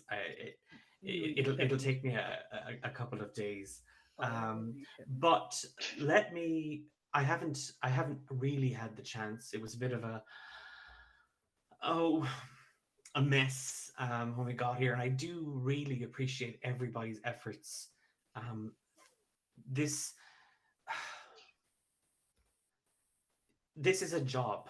I understand that, and I know it's very very cliched for me to say anything other than that, but you all, and she's looking around at the crowd gathered, the miners, the guards, the Gladys, Garjock, who's kind of hovelled out a small bit. All of you work incredibly hard. Thank you. Wow. And that, as far as I'm concerned, merits reward. And I'm not just talking about your wages. I'm talking about a true appreciation for your skills and your dedication to what we are doing here. And I brought something. And look, I know, and she looks at Garja, I know it's company policy ever since that little blasting jelly incident, and a few of the others kind of like shoulder Garjok. And she had one foot on a box, and she crouches down and she opens the lid, and there's 14 bottles, dark glass bottles with long, spindly, spiraling necks on them. It's it's medicinal. And she looks over at Deacon, and Deacon just stands there completely stoically. So I brought a case of rose brandy, and it's my gift to all of you. And I think what better way to get to know each other than over a drink, but more importantly tonight, we pour one for those that didn't survive the raid. Oh yes. Is Alder dead? Oh, Alder. Deacon shakes his head. Oh. And as you're Reagan is starting to hand out the bottles, and a few people are opening them up and taking kind of a swig. I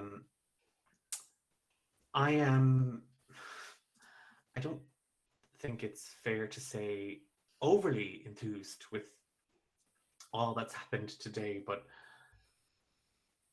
I do appreciate all of you.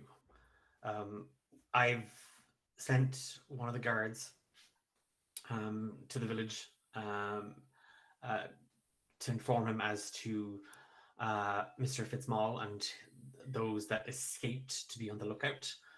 So hopefully that business will be sorted. We'll remain, of course, vigilant, but I think tonight we mourn our losses, but we celebrate new beginnings. And that's what this is. A new beginning. And she holds up one of the bottles, and she just pours a little bit of it out onto the fire. And everyone kind of starts to cheer. Lydia will politely clap and then just whisper to Six, trying to butter us up, I think, a little bit. She's Keep too nice. Oh, very too nice. Keep our eyes on this one, Six, okay? I like that one. She looks at Deacon. Oh. I Grace is going to look at the two of them and say, I think maybe for the first time, I think I agree. Oh. Oh. Oh. Well then. Ooh. Someone's playing a theremin.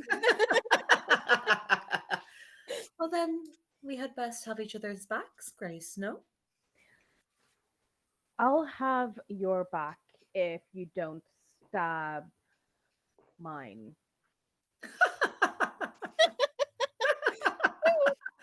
Do that. No promises. To be honest, I wouldn't expect any less from you. Grace, Yes, we respect you too much to stab you in the back. We'd you stab me in the face. front. The feeling is very mutual. Very Good. mutual. Don't be too skeptical. Only time will really tell. No, understandable. I'm just going to proceed into this new beginning with caution. So trusting. As the night kind of continues on and the fire kind of builds and the mood shifts a little bit, it's not that it gets quieter, it gets more somber, but a lot of people are tired and exhausted, but there's still a few kind of Gardock and Gladys included people at the camp around. Reagan and Deacon are still there. As the four of you chat amongst yourselves or listen in on other conversations and stuff around you, Reagan approaches you, Grace. Excuse me, you're Grace Stormfield, aren't you? Yes, I am. We've never had the pleasure of meeting, though I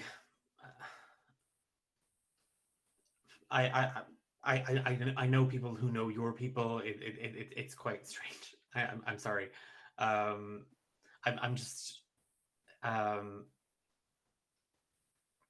Gladys was telling me that you led the group to make the repairs around the camp and the mess hall. Well, it was just giving a little bit of direction.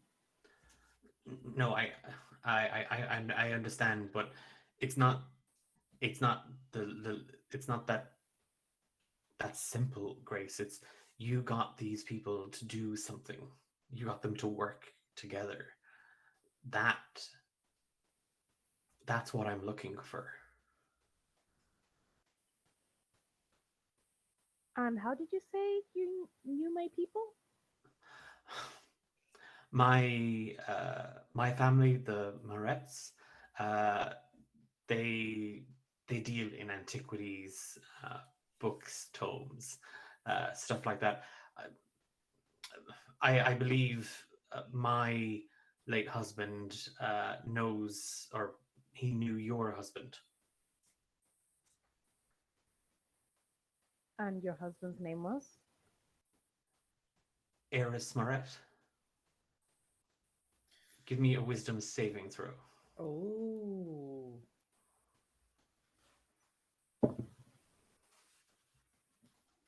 16. Go, Grace. The skin up along your back just runs cold. You're standing next to the fire. You've a belly full of brandy. You've your coat pulled up around you. You're shielded against the cold, but this is something else. And there, at the edges of the camp, you catch the illuminated silhouette of a woman dressed in wet shadows, and she just holds a long, twisted finger out towards you. And you see around her neck a long silver chain, and a green gemstone begins to glow. And you just hear a man shouting your name, begging, calling, crying. You can't see him. You can't picture him. The memory is drowned in ink, submerged in bog, and lost to a part of you you've locked away.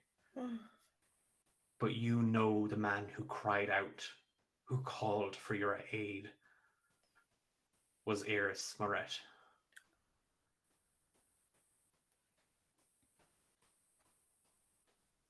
Grace. Are you okay? Yes. Sorry. I think the rose brandy.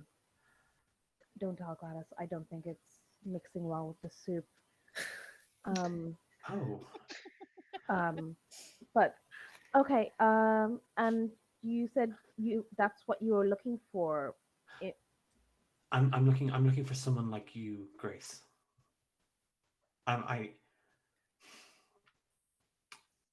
Garjok isn't fit any longer. You don't have to tell me twice. I need someone like you. To run the camp. Think it over. Oh, Reagan, Please, just don't give me your answer now. The soup and the brandy, it's not giving you a clear thought. I could use someone like you. I'm honestly, I'm flattered, but I will need to think about this. I came here to just put my head down, do some honest work, and mind my business. I understand. Just take the night and give me your answer tomorrow. Okay. And however you decide,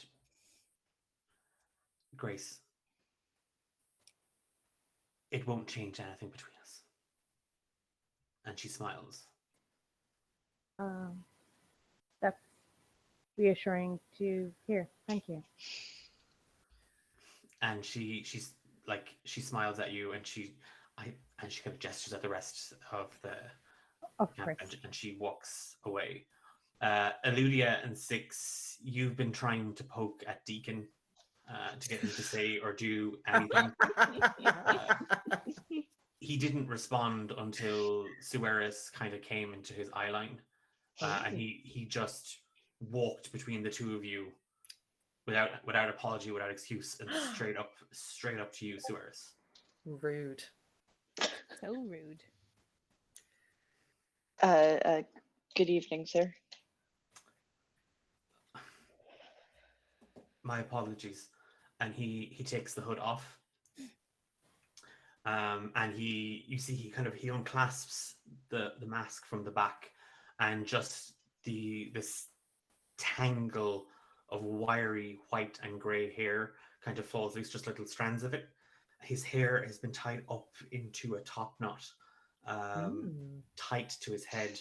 And as he pulls the mask away, you see stone grey skin and glowing white eyes. And he moves his back, he rolls his shoulders a little bit, and you just see the shadow of wings at his back. You are Sueris. That's correct. Do we know each other? No. The And he points at the healing hut. Oh yes, I've been helping Reeves, but he seems to be missing. He is not the concern of my thoughts. Your work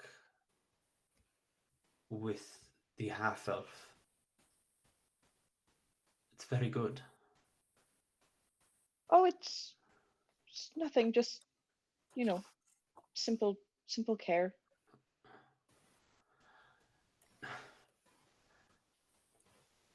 You are humble. I